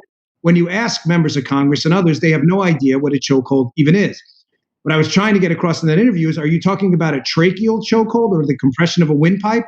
Because if you are, that's very dangerous. That is unquestionably deadly force and can be almost instant deadly force if applied wrong and applied with a lot of pressure. The point I was making in that interview is a tracheal chokehold is not a carotid restraint. They may look the same, but they look the same because you're not trained to apply either one and you don't know what you're talking about. A carotid restraint is the compression of the carotid arteries on both sides of the neck. That technique is not dangerous. It is not dangerous. If it was dangerous, there would be no mixed martial arts competitions where it happens every night, or a jiu-jitsu school anywhere in America where it happens hundreds of thousands of times a day. It is a very safely applied technique to render a subject temporarily unconscious so he stops attacking you. It's not something you play around with. It is not a tool to be casually thrown around in a parking ticket situation. But if you'll notice in the Richard Brooks case, the tragic case where the man died, one of the officers appears to go for a neck restraint like that and lets it go, which later resulted in the implementation and use of a firearm. So for the members who want to throw out the term chokehold without determining what they're talking about, a carotid restraint or a tracheal restraint, I ask you a simple question. Well, if you don't want to use that tool, what's your suggestion? We go to impact weapons and a firearm? Oh, you don't have a suggestion, of course, because you don't know what you're talking about. Secondly, how do we get rid of bad cops? Well, body cameras, universal body cameras are a good start. They protect both the police officer and the public. The public, if they're being harassed by a police officer, should be able to go to that videotape. Secondly, as I indicated before with Representative Heiss, we've got to work with the police unions. They've got to step up here. They know that. Good cops know that. We've got to stop protecting bad cops. Not only are they creating harm for the community, which is deadly in some cases, but they're also contaminating the reputation of the good cops out there who sincerely show up to work today and every day with a desire just to help the community. One more question. I don't know where I'm on my time. It's hard to track here, so if you'll indulge a quick question, Madam Chair. One thing that I posit is that we need, I think, potentially more police on the streets, forming relationships and walking beats and engaging, not fewer. That's why I get concerned about defund and where that might go. We talk about toys and all those kinds of things. We talk about civil asset forfeiture. I've been talking about that for years, and I'm sure my friend from Maryland, again, we would probably have some agreements on a number of these areas with respect to civil liberties. One thing that I want to ask, though, is I've introduced a bill, HR 7270, to count the crimes to cut at, which would require DOJ to compile an inventory of criminal codes so Mr. Congress Roy, can take it. time has expired. Well, if I get finished, then I'll ask a question and then I'll wrap up. That it would require DOJ to compile an inventory of criminal codes so Congress can take another look at overcriminalization. That we've got a significant number of federal statutes and regulations. I would just ask Mr. Bongino, do you think reducing the number of crimes might make things simpler and a little easier for law enforcement to focus on crimes that matter in our highly overcriminalized society? Yes, I think that's a great question. Listen, the tragic death of Mr. Garner was because of untaxed cigarettes. Again, I'm not suggesting we should get rid of every law and every regulation, but policing for profit has created a number of incendiary situations in the community that were entirely unnecessary. That's a great question, and I agree with your assertion there wholeheartedly. Thank you for the indulgence, Madam Chair. We will go to Ms. Norton next. Ms. Norton. I want to thank all of our witnesses for being here, including, I might add, our police witness. I think it is very important to listen closely to the police, those of us who depend upon the police, and to not take a slogan about the police as what this committee and all of us really want from police. Listen to us, and I think we can get to what we need. I cannot help but have a question for Mr. Lewis, because he is from Oklahoma, I think even from Tulsa.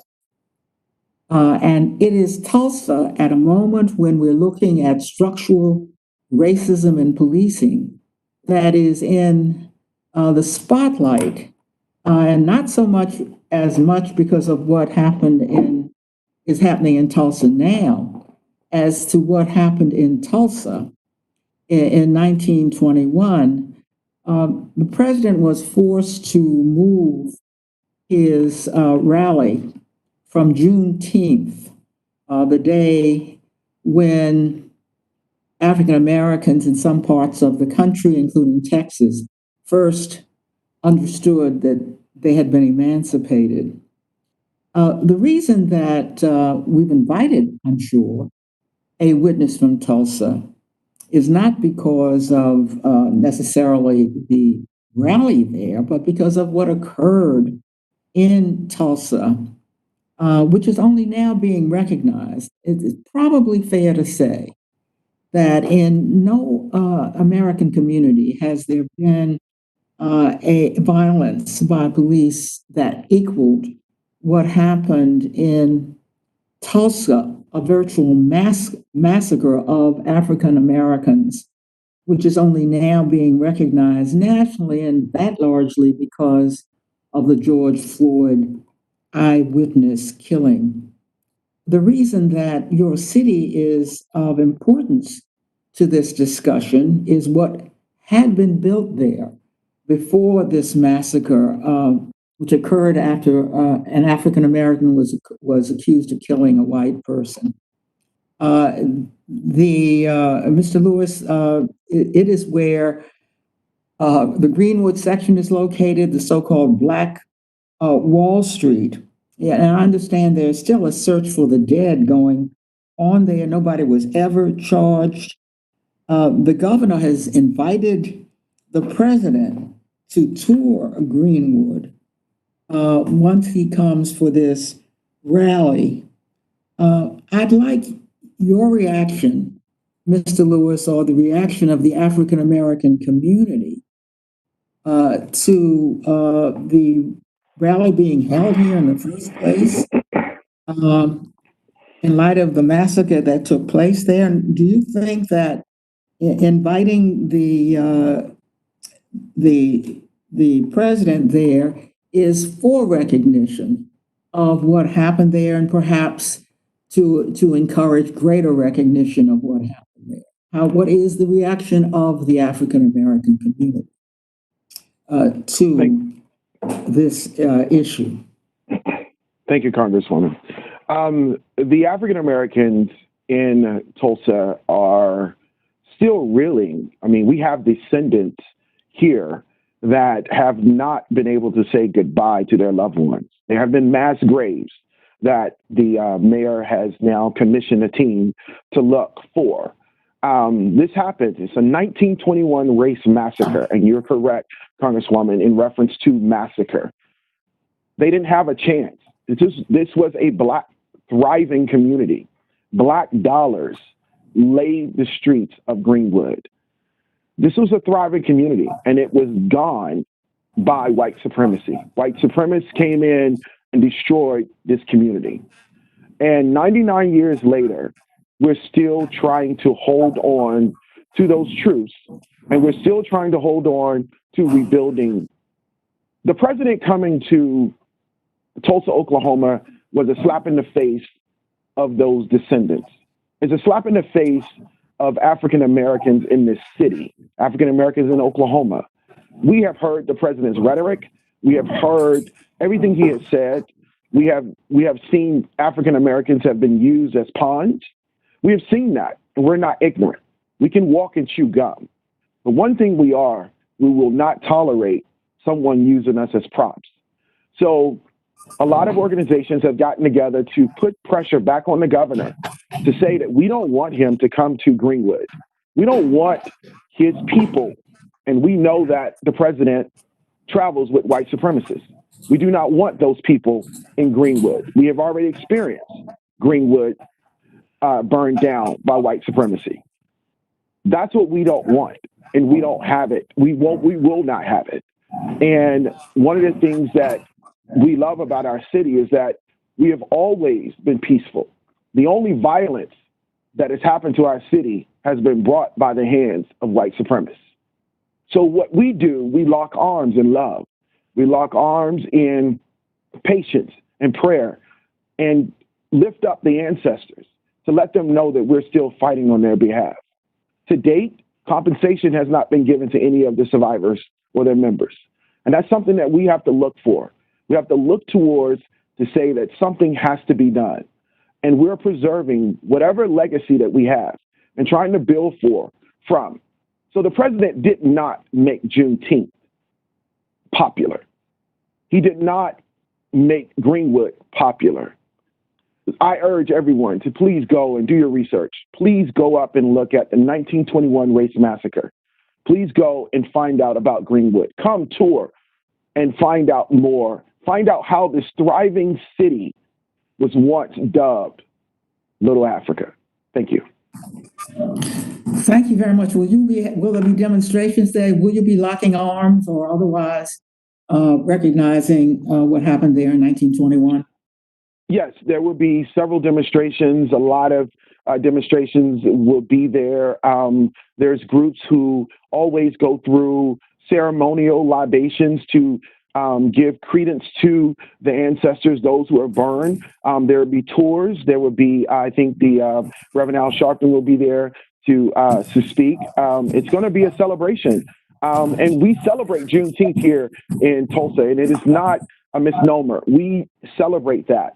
We want everyone to know that Tulsa is a beaconing of hope and a beaconing of light, but we also have to let people know that we will not tolerate any form of white supremacy in our community.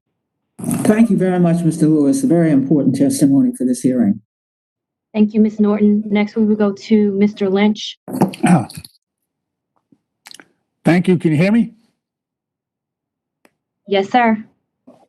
Thank you very much. First of all, I want to thank the chair. Thank you, Ms. Maloney. Thank you, Chairman Raskin and Ms. Pressley. Thank you for your perspective. Very, very helpful and very valuable. I want to thank our witnesses. Just on the mask and the, going down to DC and doing the hearings live, which I miss. I did attend for the last 2 days for 20 hours a markup I'm on the Transportation and Infrastructure Committee as well. And I am concerned because while I did go down there and wear a mask, many of my Republican colleagues did not wear a mask. So I think we need to get together on that. It's to protect each other. And so if the last couple of days down in DC at that hearing was any example of what's going on, I would be very leery about getting into that situation again if a lot of people are not going to wear masks. So let's protect each other. Let's wear masks and let's do our work. My subcommittee is actually, I want to thank the witnesses. My subcommittee is really on national security. So I have much more experience after, I've got 30 trips to Iraq. I've got, 15 trips to Afghanistan, Yemen, Sudan, Mali, Somalia, all of that. Most of my experience on looking at the treatment of detainees is in the military context. So, I've reviewed a lot of rules of engagement cases for our sons and daughters in uniform overseas, and less so on the domestic side. But I was stunned when I read the use of force policy in Minneapolis that the use of force policy there that called for rendering an unarmed detainee unconscious and would violate the rules of engagement for U.S. ground forces in Afghanistan, in Iraq, and elsewhere around the world. So it would also violate the Geneva Convention. So I was very surprised to hear Mr. Bongino's remarks about a police officer on the street rendering a detainee unconscious. And I really do think we need to look at that policy, that chokehold policy. There are only 2 people who are authorized right now to render an individual unconscious, and that is a police officer, apparently under this use of force policy that's active in Minneapolis, and anesthesiologists. One works on the street and will do it on a sidewalk. The other one goes through 12 years of training and does that in a hospital setting with huge implications for liability. And I just do not believe that we should have a policy. Look, we get 16,000 police departments across the country, including sheriff's offices and all that. And we put folks through police academy, but we do not think about that. We do not train our police officers to the degree where we can safely assume that they can render a person on the street in the middle of a struggle unconscious. The margin of error there between rendering a person unconscious and strangling him, like what happened in Minneapolis and with Eric Garner and others, is just unacceptable. And we cannot, in good conscience, continue that practice. So, I know that Mr. Lewis, you remarked earlier on Governor Baker's new police reform policies, and I was wondering if you would want to comment on that. That's my state. I work with Governor Baker regularly. I support his perspective and his policy. I was just wondering if you want to elaborate on that a little bit. You seem to be very well versed in that. You might be muted. I'm sorry, Mr. Lewis. Are you able to hear me? Now, yep.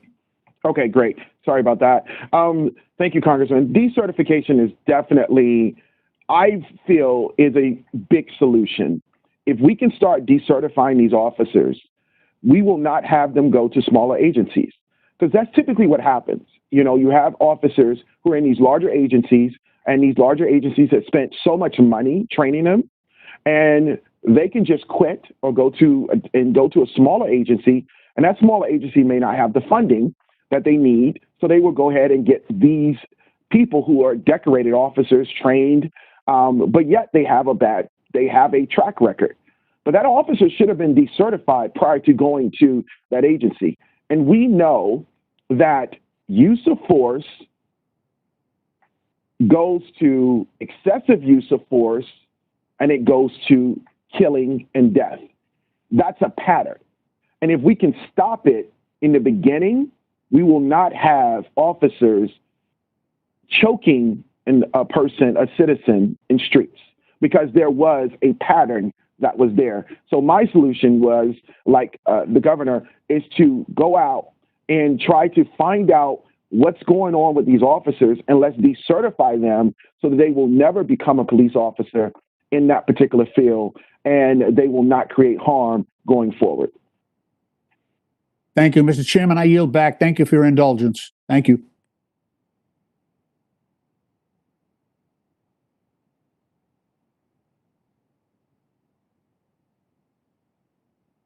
Thank you. Next, we will go to Mr. Connolly. Thank you. And thank all of our witnesses for being with us here today. I particularly want to thank the passion our colleague from Massachusetts, Ms. Pressley, expressed. I wish every American could hear it. And I also want to thank Mr. Raskin for his eloquence in putting in context what we're dealing with today. Not a new issue, unfortunately. Mr. Bongino, and I'm going to ask you to try to keep your answer brief because I only have 5 minutes. Is it your position that there is systemic racism that needs to be rooted out in law enforcement, or it's just a few bad apples who need to be culled? My position is yes, racism exists, but thankfully it's isolated and becoming more so. Yeah, I don't think any of the other of your fellow panelists would agree with that. I think they would say it's systemic, and it needs to be addressed in a much more fundamental way than simply culling out some of the bad actors. The problem is, although the overwhelming majority of men and women in law enforcement may be good people, the institution reinforces racism. The institution allows with impunity excessive use of force, particularly aimed at people of color. That seems to be a fact, not just an opinion. Let me ask Mr. Crenshaw and Mr. Lewis. It seems to me that we're dealing with a culture of impunity, so that when a particular police officer is charged, if that ever happens, with brutality or lethal use of force that was excessive and unjustified, what happens culturally is a circle the wagons kind of mentality, and that's the impunity. And for example, we've seen that right now in Buffalo. We saw a squad of 57 resign from a special unit in protest to the fact that one of their own had been charged with lethal force, unjustified force that led to a concussion and the inability of the victim to walk.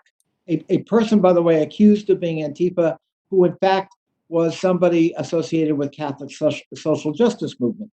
An older man, 75 years old, cracked his skull and can't walk.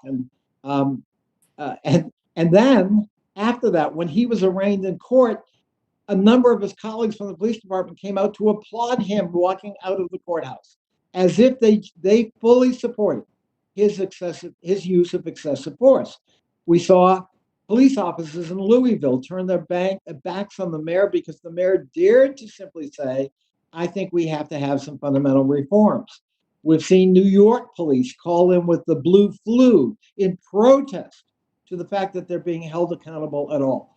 Historically, we've seen police unions, FOP, police associations in the aggregate oppose body cameras for more accountability, oppose civilian review control panels for more accountability, and consistently defending and reinstating cops who had repeatedly been charged with brutality, especially brutality against people of color.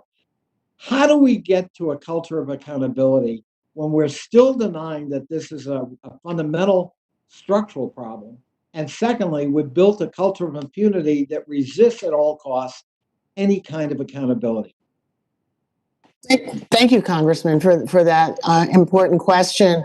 I couldn't agree more with your assessment of how the culture reinforces the lack of accountability. Let's take, for example, the head of the union in Minneapolis. He has had more than 20 complaints against him. He's been involved in 3 shootings. He said he doesn't feel a thing about that. And in fact is proud of it. So, it may well be the fact that there are a few bad apples in the sense that there are those who are willing to resort to violence in circumstances that are quite questionable. The institutionalized dimension of it is the fact that that kind of behavior is not punished, but it is rewarded. So those officers who are able to rise up the ranks by having this attitude that they are actually at war with the people that they are meant to serve.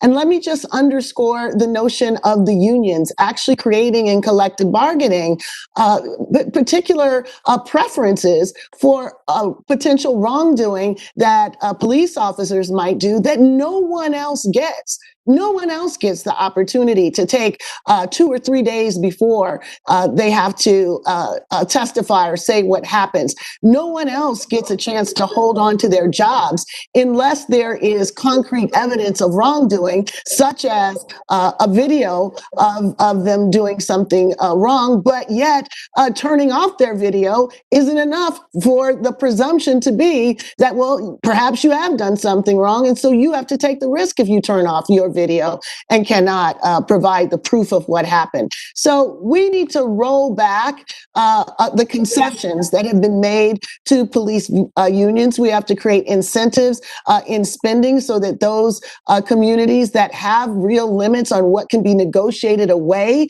in terms of the rights of individuals to be able to have cases against police officers proceed in the same way that they would proceed if it was anyone else. Would you allow Mr. Lewis to answer the question, and I will yield back. Thank you. I believe that when there are investigations, that should be public. The general public shouldn't know if their officers are under investigation. That's something that the general public doesn't know. A lot of this stuff comes out after the officer is terminated or something has happened on the media. Then we look back into their past. That should not be a personnel record. That should be general public information. The accountability of the blue line, I'm sorry, but I call them a game because sometimes they have the mentality that they are going to go, no one crosses this blue line. And I have seen other officers, and even right now, I believe her name is Carolyn Horn out in Buffalo. She lost her job because she tried to correct an officer. And she lost her job for that. And now we have the mayor of Buffalo who's now going to reopen that and try to get her job back. So there are good officers, but then they get penalized when they go out there, when they try to do the right thing. So how do we stop this culture? In my opinion, it starts from the head. It starts from the elected official. In most municipalities, the mayor is over the police department. But I want this panel to understand that the sheriff department has absolute power. There is no one over the sheriff. And that's something that we need to revisit because that is the first form of law enforcement is the sheriff's department. And I yield back. Thank you. Next, we will go to Ms. Wasserman Schultz. Thank you. Thank you very much. On Friday, May 29th, the morning after protesters and police clashed in Minneapolis, President Trump took to Twitter to declare that thugs were dishonoring the memory of George Floyd and asserted that when the looting starts, the shooting starts. I want to ask sort of a rapid-fire series of questions because I want to really establish the impact that tone has on the overall cascade of events that follow, and the choices that people make with their words really shape the direction that the protests and the follow-up to an egregious act like the murder of Mr. Floyd did can go. So, Professor Crenshaw, can you tell us the historical roots of that statement when the looting starts, the shooting starts, just briefly, and what the president was invoking? Yes, thank you so much for that question.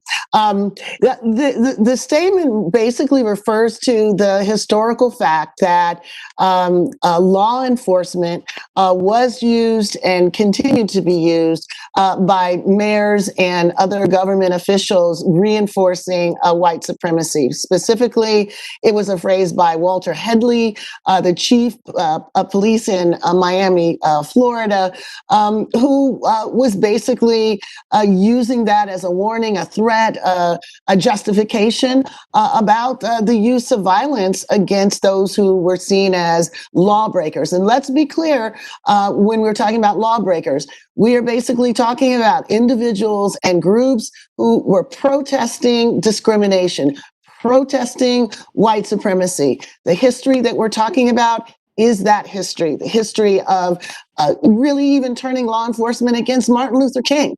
So we need to be clear about this. Yes, and being that I represent part of Miami-Dade County, and the rule that you never ask a question that you don't know the answer to, I appreciate having an expert actually articulate that answer. Thank you so much. Mr. Lewis, what does it mean to you when you hear the looting starts, the shooting starts?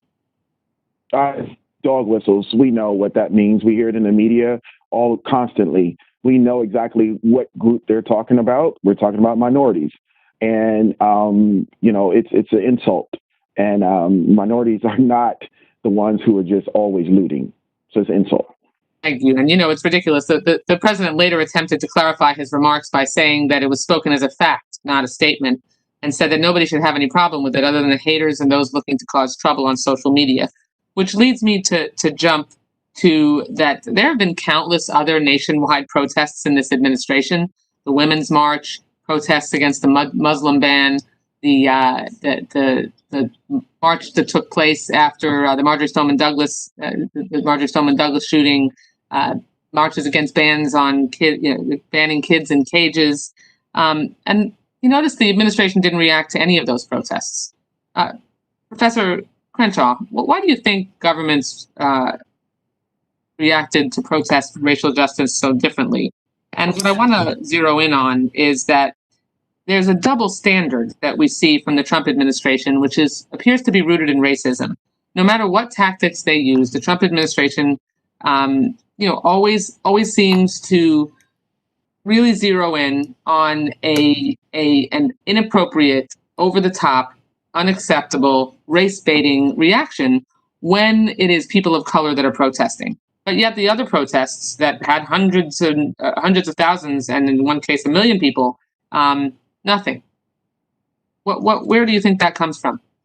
Congresswoman, that double standard has many of us deeply in despair, partly because it's a continuation of a double standard. So let's just be clear, over the course of history, when Black people have protested discrimination, that protest has been seen as out of order. Our own FBI called Martin Luther King the greatest threat to the security of America, but it extends even today.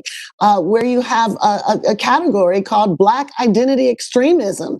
That's been applied to Black Lives Matter people. They've been framed as a deep threat. And sometimes that frame has actually even extended beyond the KKK and other white supremacist organizations that are a threat. Thank you. And just really quickly, Ms. Herron, would you agree that the language from the White House wasn't mere words, but reflective of how this administration polices Black Americans? Absolutely. When I hear those words, I hear property over people. And I think that is something that we have seen historically in our nation, and definitely something that the current president, what he lives by. Thank you, Madam Chair. I appreciate the indulgence, and I yield back. Thank you. Next, we will go to Ms. Kelly. Thank you, Madam Chair. Thank you for having this hearing, and thank you to all the witnesses, and thank you for your patience. Because I do represent the Chicagoland area, I am compelled to comment on what my colleague said when he talked about the people that recently were shot in Chicago. And then he also talked about the unborn children losing their lives. I find it so very interesting that comments are made about that, because I ran on gun violence prevention. And since I've been in Congress 7 years, it took to when the Democrats took over to even get a vote on having background checks or closing the Charleston loophole. Very, very few Republicans voted for those bills. And I've also have a maternal mortality bill where all women, too many women have died, but Black women have died 3 to 4 times the rate of white women. In Illinois, 6 times the rate. And I could not get one Republican on my bill called the Mamas Act.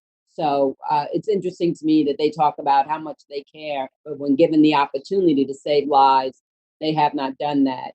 Ms. Crenshaw, I want you to know that my office participated in the Say Her Name tweet yesterday for 12 hours, and we almost had every slot filled at 15-minute increments. So we put it out there.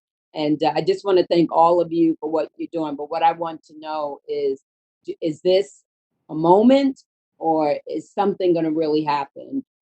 What do you think? Do you and why has this really, I guess, gotten to the soul of Americans? It seems like, Mr. Johnson, you can start.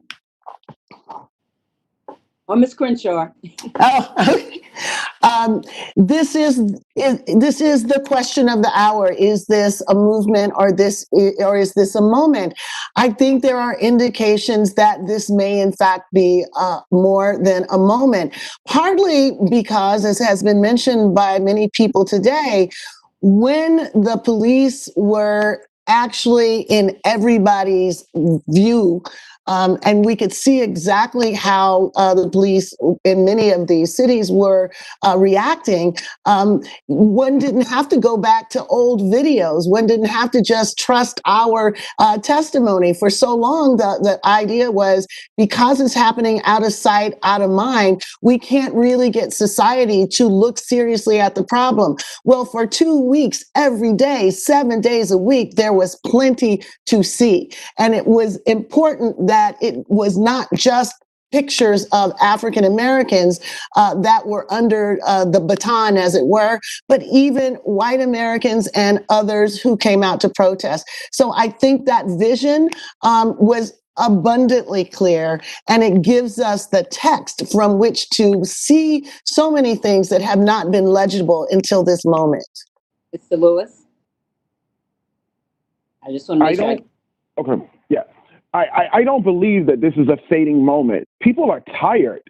And we talked about the institution of racism, which is the foundation of this country. And I want to definitely make sure that everyone is aware about Crystal Mason. She is about to serve 5 years in prison for just voting. And that's the institution of racism that we had. So I want to make sure that we understand that this is not a fleeting moment. We are here. We're captivating. When I first started, I will give you my own testimony. When I first started, people who were on the opposite side said, "Oh, Marq, you're wrong. That's not fair." They were so pro police and against, they thought I was the problem. Mm-hmm. Now those same people are coming back to me and saying, "I'm sorry. I thought it was that." Thank you. Ms. Herron? Yes, I definitely think that what you're seeing right now, that it is a movement, and it is more than the moment. I know that for us here in Kentucky, we have seen our young people lead. I've seen across the nation our young Black folks lead. And I think one thing that is important is that when we've seen some of the other movements with young folks, some of the gun violence things with young folks, the Black voice has been left out.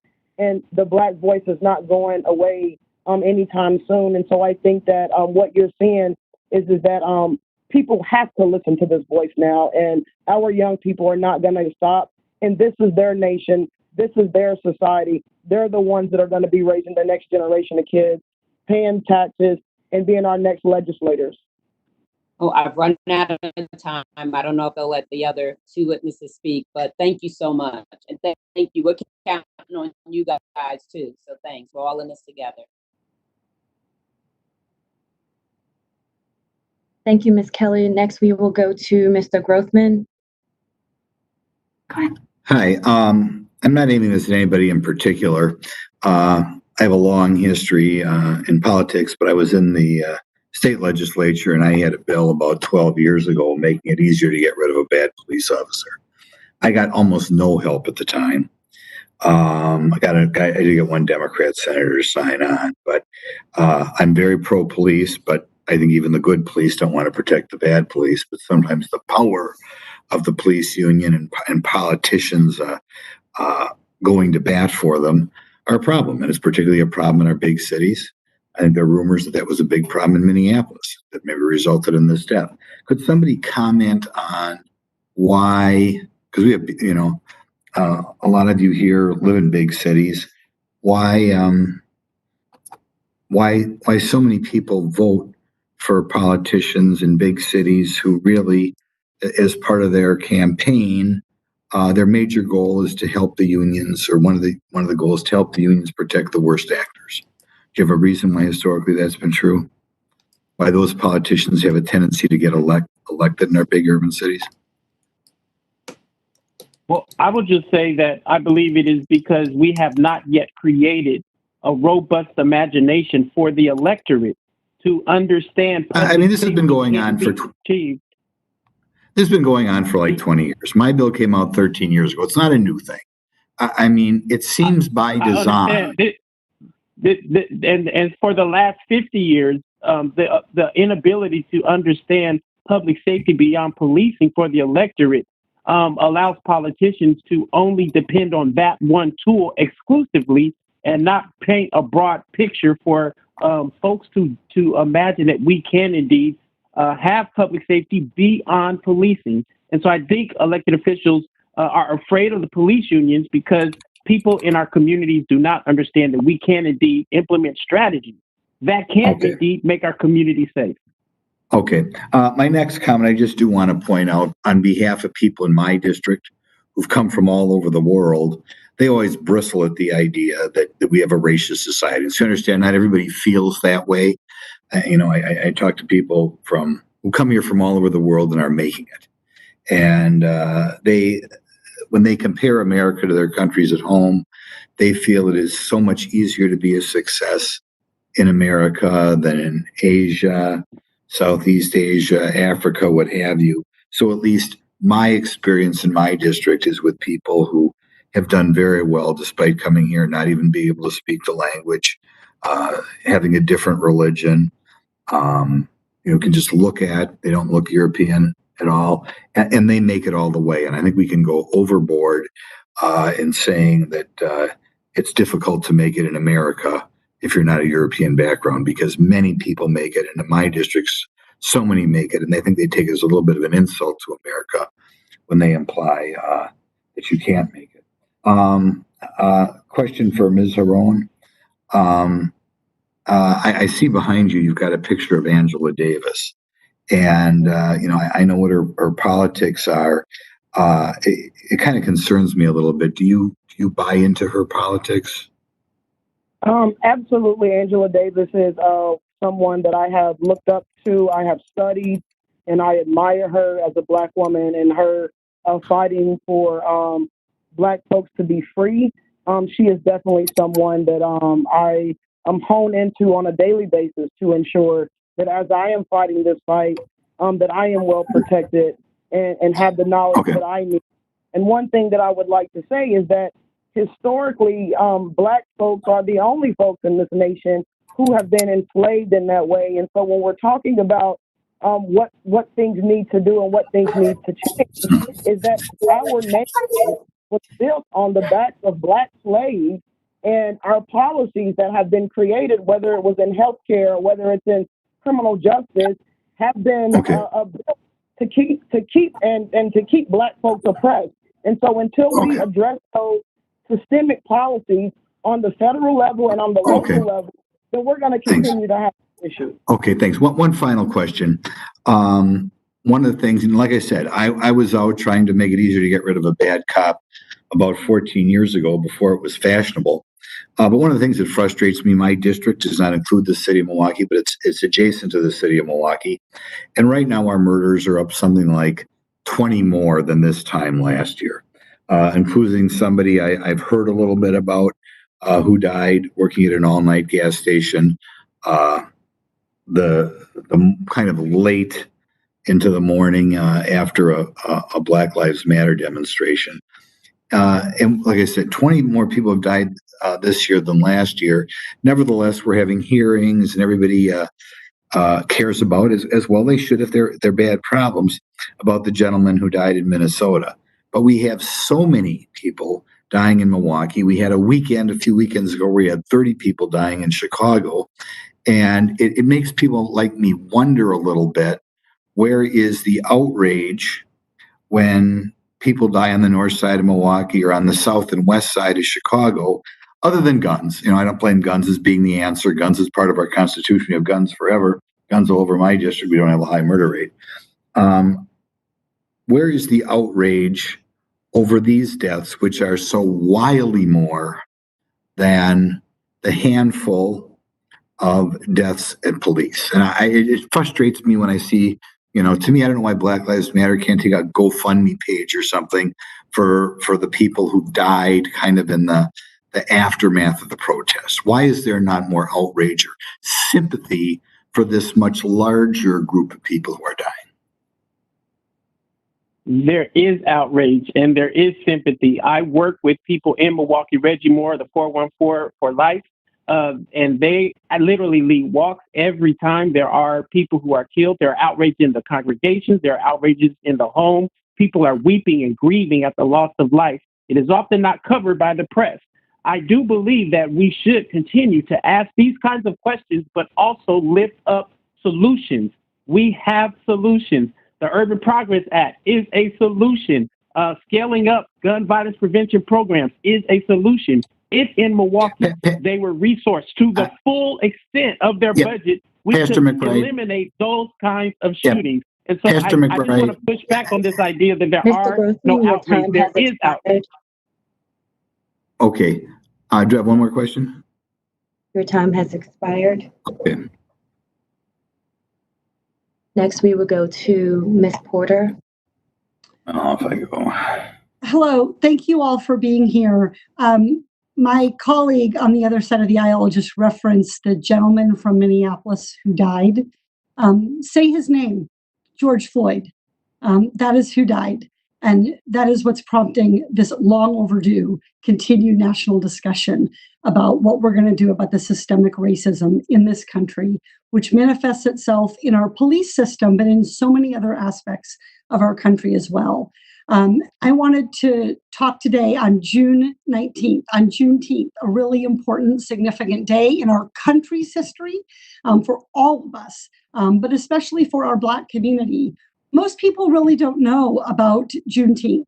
I know growing up in rural Iowa in the 1980s, we didn't learn what Juneteenth was in school. And even as I went off to college and was an American Studies major, even my own exposure to Black studies and the African American history and experience in this country was more limited than it should have been. And this really hasn't changed today. In 2017, the Southern Poverty Law Center surveyed social studies teachers and high school seniors to understand how American slavery is taught in our schools. And the findings were really alarming. More than a third of students thought that the Emancipation Proclamation ended slavery, not the 13th Amendment. They weren't aware of that. Nearly 60% of teachers didn't believe that their textbooks' coverage of slavery was adequate. And I won't even get into how our teachers are constrained by curriculums, by textbooks, and by testing. There are just so many parts of this country's history that we have intentionally overlooked, that we have shielded ourselves from viewing, that we have hidden our eyes from seeing, that have been wiped from our history books. Professor Crenshaw, I wanted to ask you about how we can improve education, both for children and for adults, about systemic racism and the long history of racial injustice in our communities. Can you start by briefly explaining to everyone what intersectionality is? Thank you for that question. Intersectionality is basically a framework for understanding the way that racism, sexism, and other forms of illegitimate discrimination actually come together to create burdens, obstacles, and experiences that are greater than the sum of its parts. It's basically to say that if you have an understanding of racism that doesn't look at the way race plays out across gender, it's limited. If your understanding of sexism doesn't look at its intersections with race, it's a partial understanding. And I think we can see many of these examples in the conversation about policing. One issue that I mentioned earlier was sexual abuse against Black women. There was a case in which a police officer in Oklahoma City was accused of raping 13 Black women. That is an intersectional vulnerability, but many of the organizations that fight against interpersonal violence don't see interpersonal violence when it happens by police officer as part of their agenda. And some who fight against anti-Black racism don't often see how that intersects with patriarchy and sexism. So basically, intersectionality is saying, let's broaden the way we think about this issue, because that will help us see it more clearly. And if we can see it more clearly, our solutions will follow suit. Thank you very much for that. And how can we integrate intersectionality into educational curricula? Because I have seen, as you know, from my education to my children's education, more effort to teach about different cultures, different people, different parts of our country's history, but it's treated as a unit. Like, this is our unit on this. This is our month on this. How can intersectionality help us create a more rich curriculum that recognizes that the experiences of Black Americans are the experiences of Americans, and that this ought to be woven throughout our studies rather than treated as a special topic? And that is the essential question of the moment. How do we take this energy and the conversations that we're having and make them a fundamental part of what we teach our children? And I will say that one of the challenges of intersectionality and a broader structural race understanding is that many parents and some school districts really don't feel comfortable with interrogating our past, understanding how our past constitutes this moment. To put a case in point, the African American Policy Forum has an unequal opportunity race video. It's on YouTube. People have used it in Black History Month. They've used it in other occasions to try to show people when an entire group of people has been cut out and not allowed to participate, even formally, until 1965. That shapes everything. Parents got upset about this in one local district, and the school board withdrew the unequal opportunity race and called it a white guilt video. So looking honestly at history is often framed as generating white guilt, and that creates the massive ignorance that we see across American society about how race and racism has shaped the baselines that now everybody takes as for granted. Thank you very much, everyone, for being here. My time has expired.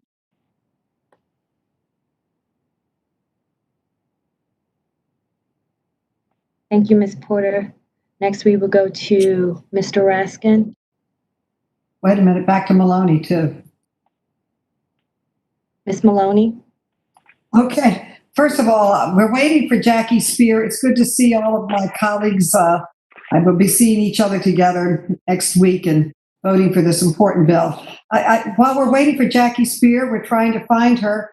I would like to ask Mr. Johnson, I'm so glad to have you here today. You have spent years advocating on behalf of your nephew and families across the country who have lost loved ones. And as we consider next step at sweeping reforms, what do you and those families want members of Congress to know?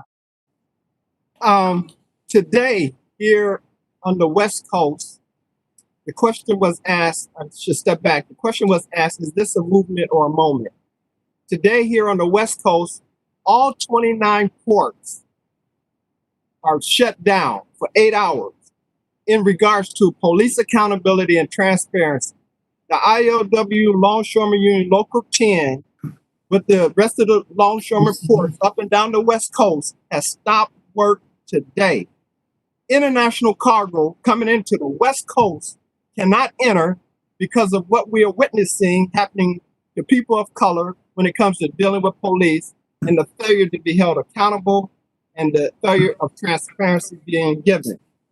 I don't want us to forget the Ayanna Jones, 7 years old, killed in Detroit, the same way Breonna was killed. And because of our failure to pay attention to these type of murders and to learn from them, Breonna Taylor, as you know, was murdered. Ayanna Jones was 7 years old. We go to Isidore Monroe, 107 years old. And yet a SWAT team kicks down his door and murder him. No person of color, irregardless of your age, is excused from being murdered by these rogue police officers. And again, we know there's good police officers that exist. However, the good police officers need to hear our cry, and that is to become accountable, to hold those bad officers accountable, and to begin to have them removed from the system. And accountability with that type of help will eradicate this problem that we have today. But it's also important to also understand that I believe that though I have fought for legislation for the last 7-8 years, AB 71, use of force data collection in the state of California to the Department of Justice, AB 953, the Racial Identification Profiling Act, up to SB 1421, the Right to Know, AB 748, the video and audio release, and just recently, the most stricter use of force legislation in the nation, AB 392. Now the question is, are our agencies locally and statewide abiding by the laws that are being passed? I say no. And so it requires on a national level that the Department of Justice get involved to create national legislation that these agencies are held accountable to abide by. That in itself will begin to help, I hope, begin to end the murders that we see happening consistently by these rogue police officers. But it's a call out from us family members that the good officers come on our side and begin to cross that blue line so those bad officers can be arrested, charged, convicted, and sent to jail. Johannes Mesley, the murder of my nephew, is the only officer in the state of California, the most deadliest state in this country, to ever been arrested, charged, convicted, and sent to jail. He only did 11 months. So that takes us to the other question. Just because we get an officer arrested and convicted does not mean that the DA system does not fail. It does not mean that the judges that sit on these cases does not, as Robert Perry claimed, give the jury bad instructions and therefore reduce the time that they're supposed to do, which happens on a regular, consistent basis. So we have much work to do, but I believe that there is a real movement that has taken place. And when labor comes on board, we will really then see the impact of this movement.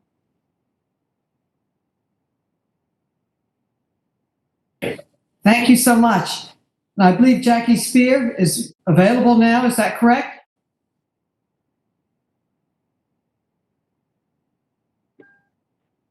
Hello, Madam Chair, can you hear me? Yeah.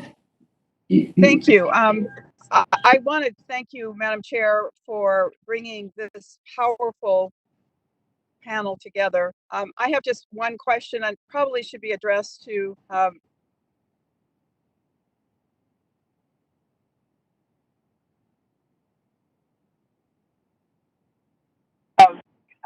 feed into the deaths of so many of these innocent victims is the number of guns we have in the United States.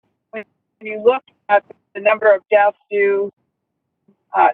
by police officers per year, I think it's 1,000 in the United States, and Canada it's 30 and none. And I'm just curious from the panelists, to what extent do we also attribute this brutality to the fact that there are so many guns in our society?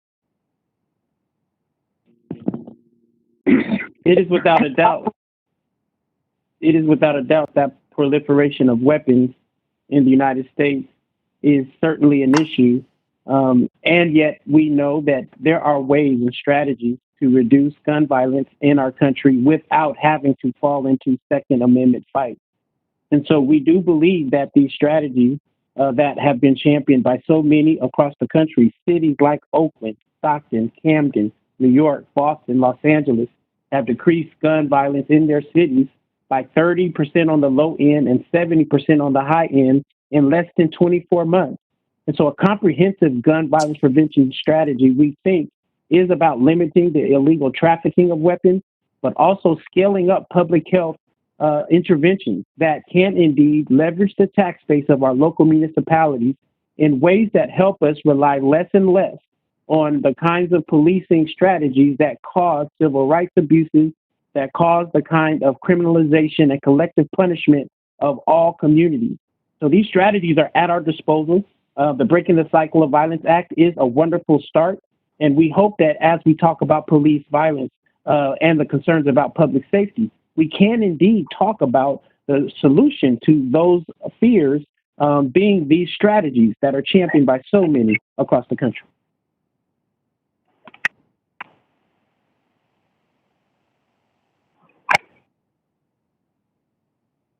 Does any of the other panelists want to answer that question too? Well, I think I would like to just point out a couple of problems with the way in which much of the conversation about gun violence undervalues the concerns of African American gun owners. There seems to be a functional reality that African American gun owners are basically operating under a sort of lower form of protection of their Second Amendment. Breonna Taylor's boyfriend was initially arrested and charged with attempted murder because he exercised what he thought was his right to protect his family from what looked like a break-in. The same thing has happened with Philando Castile. And Corinne Gaines also had a registered firearm, which she initially said that she had when she thought the police were people breaking into her home. She ended up being killed after Facebook turned off her stream of her effort to protect herself and her child. So while it is utterly significant and important to be concerned about gun violence, it's also important to be concerned about what appears to be the disparity. No one I know thinks that African Americans could march into a state capitol and have a standoff with officers, with legislators inside holding guns. We very much are concerned about the disparity and the asymmetry in those Second Amendment rights. Thank you. Thank you, Madam Chair. Is recognized for a question?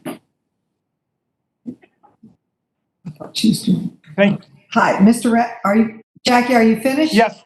Okay. Mr. Raskin is recognized for a question. Thank you, Madam Chair. I've got one final question for Reverend McBride.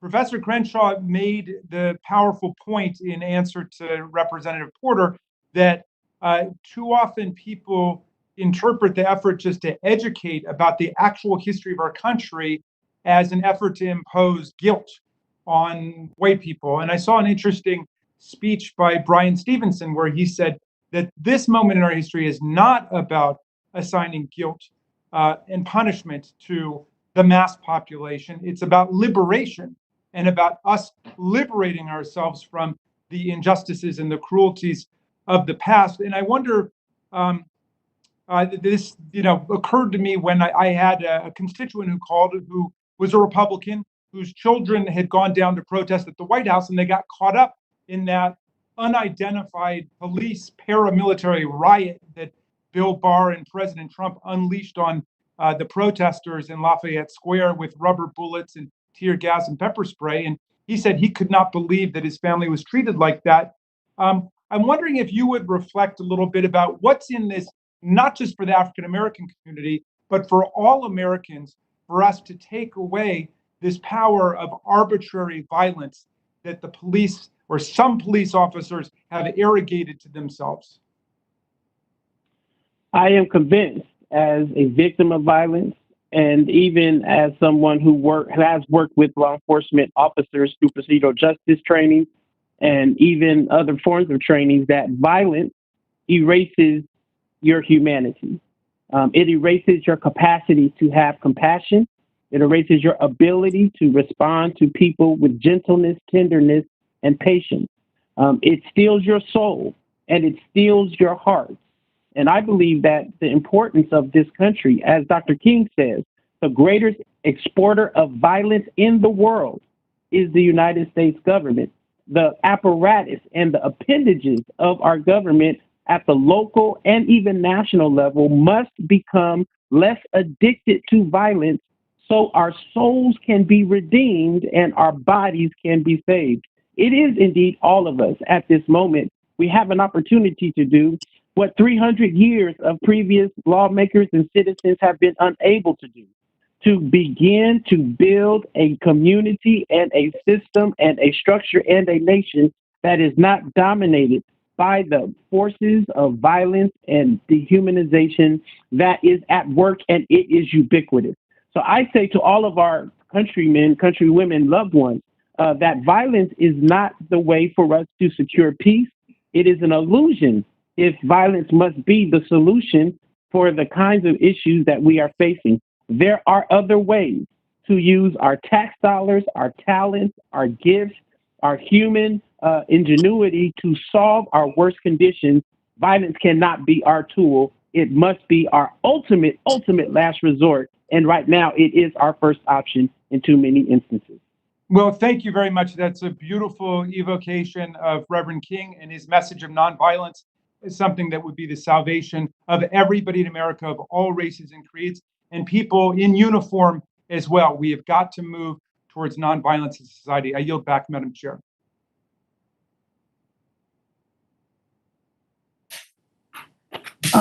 Thank you. I want to thank all of our briefers. You were all very insightful and inspiring. We thank you for being here today. And I just want to respond to Uncle Bobby's statement that impacted people do have a voice. We will not forget what you feel, what you've gone through, and what you've expressed today. And we are grateful to all of you for your presence, your voice, and everything that you've expressed today. I encourage all of my colleagues to vote for the George Floyd Justice and Policing Act.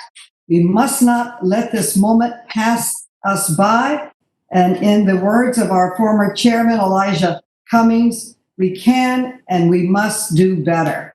I thank the staff. I thank all the members. I especially thank our briefers today for their insight, their experience, their wisdom, and we will carry that to the floor of Congress when we vote next week, and we will carry it to our colleagues in Congress as we work for the passage of this important bill. Thank you, and I yield back.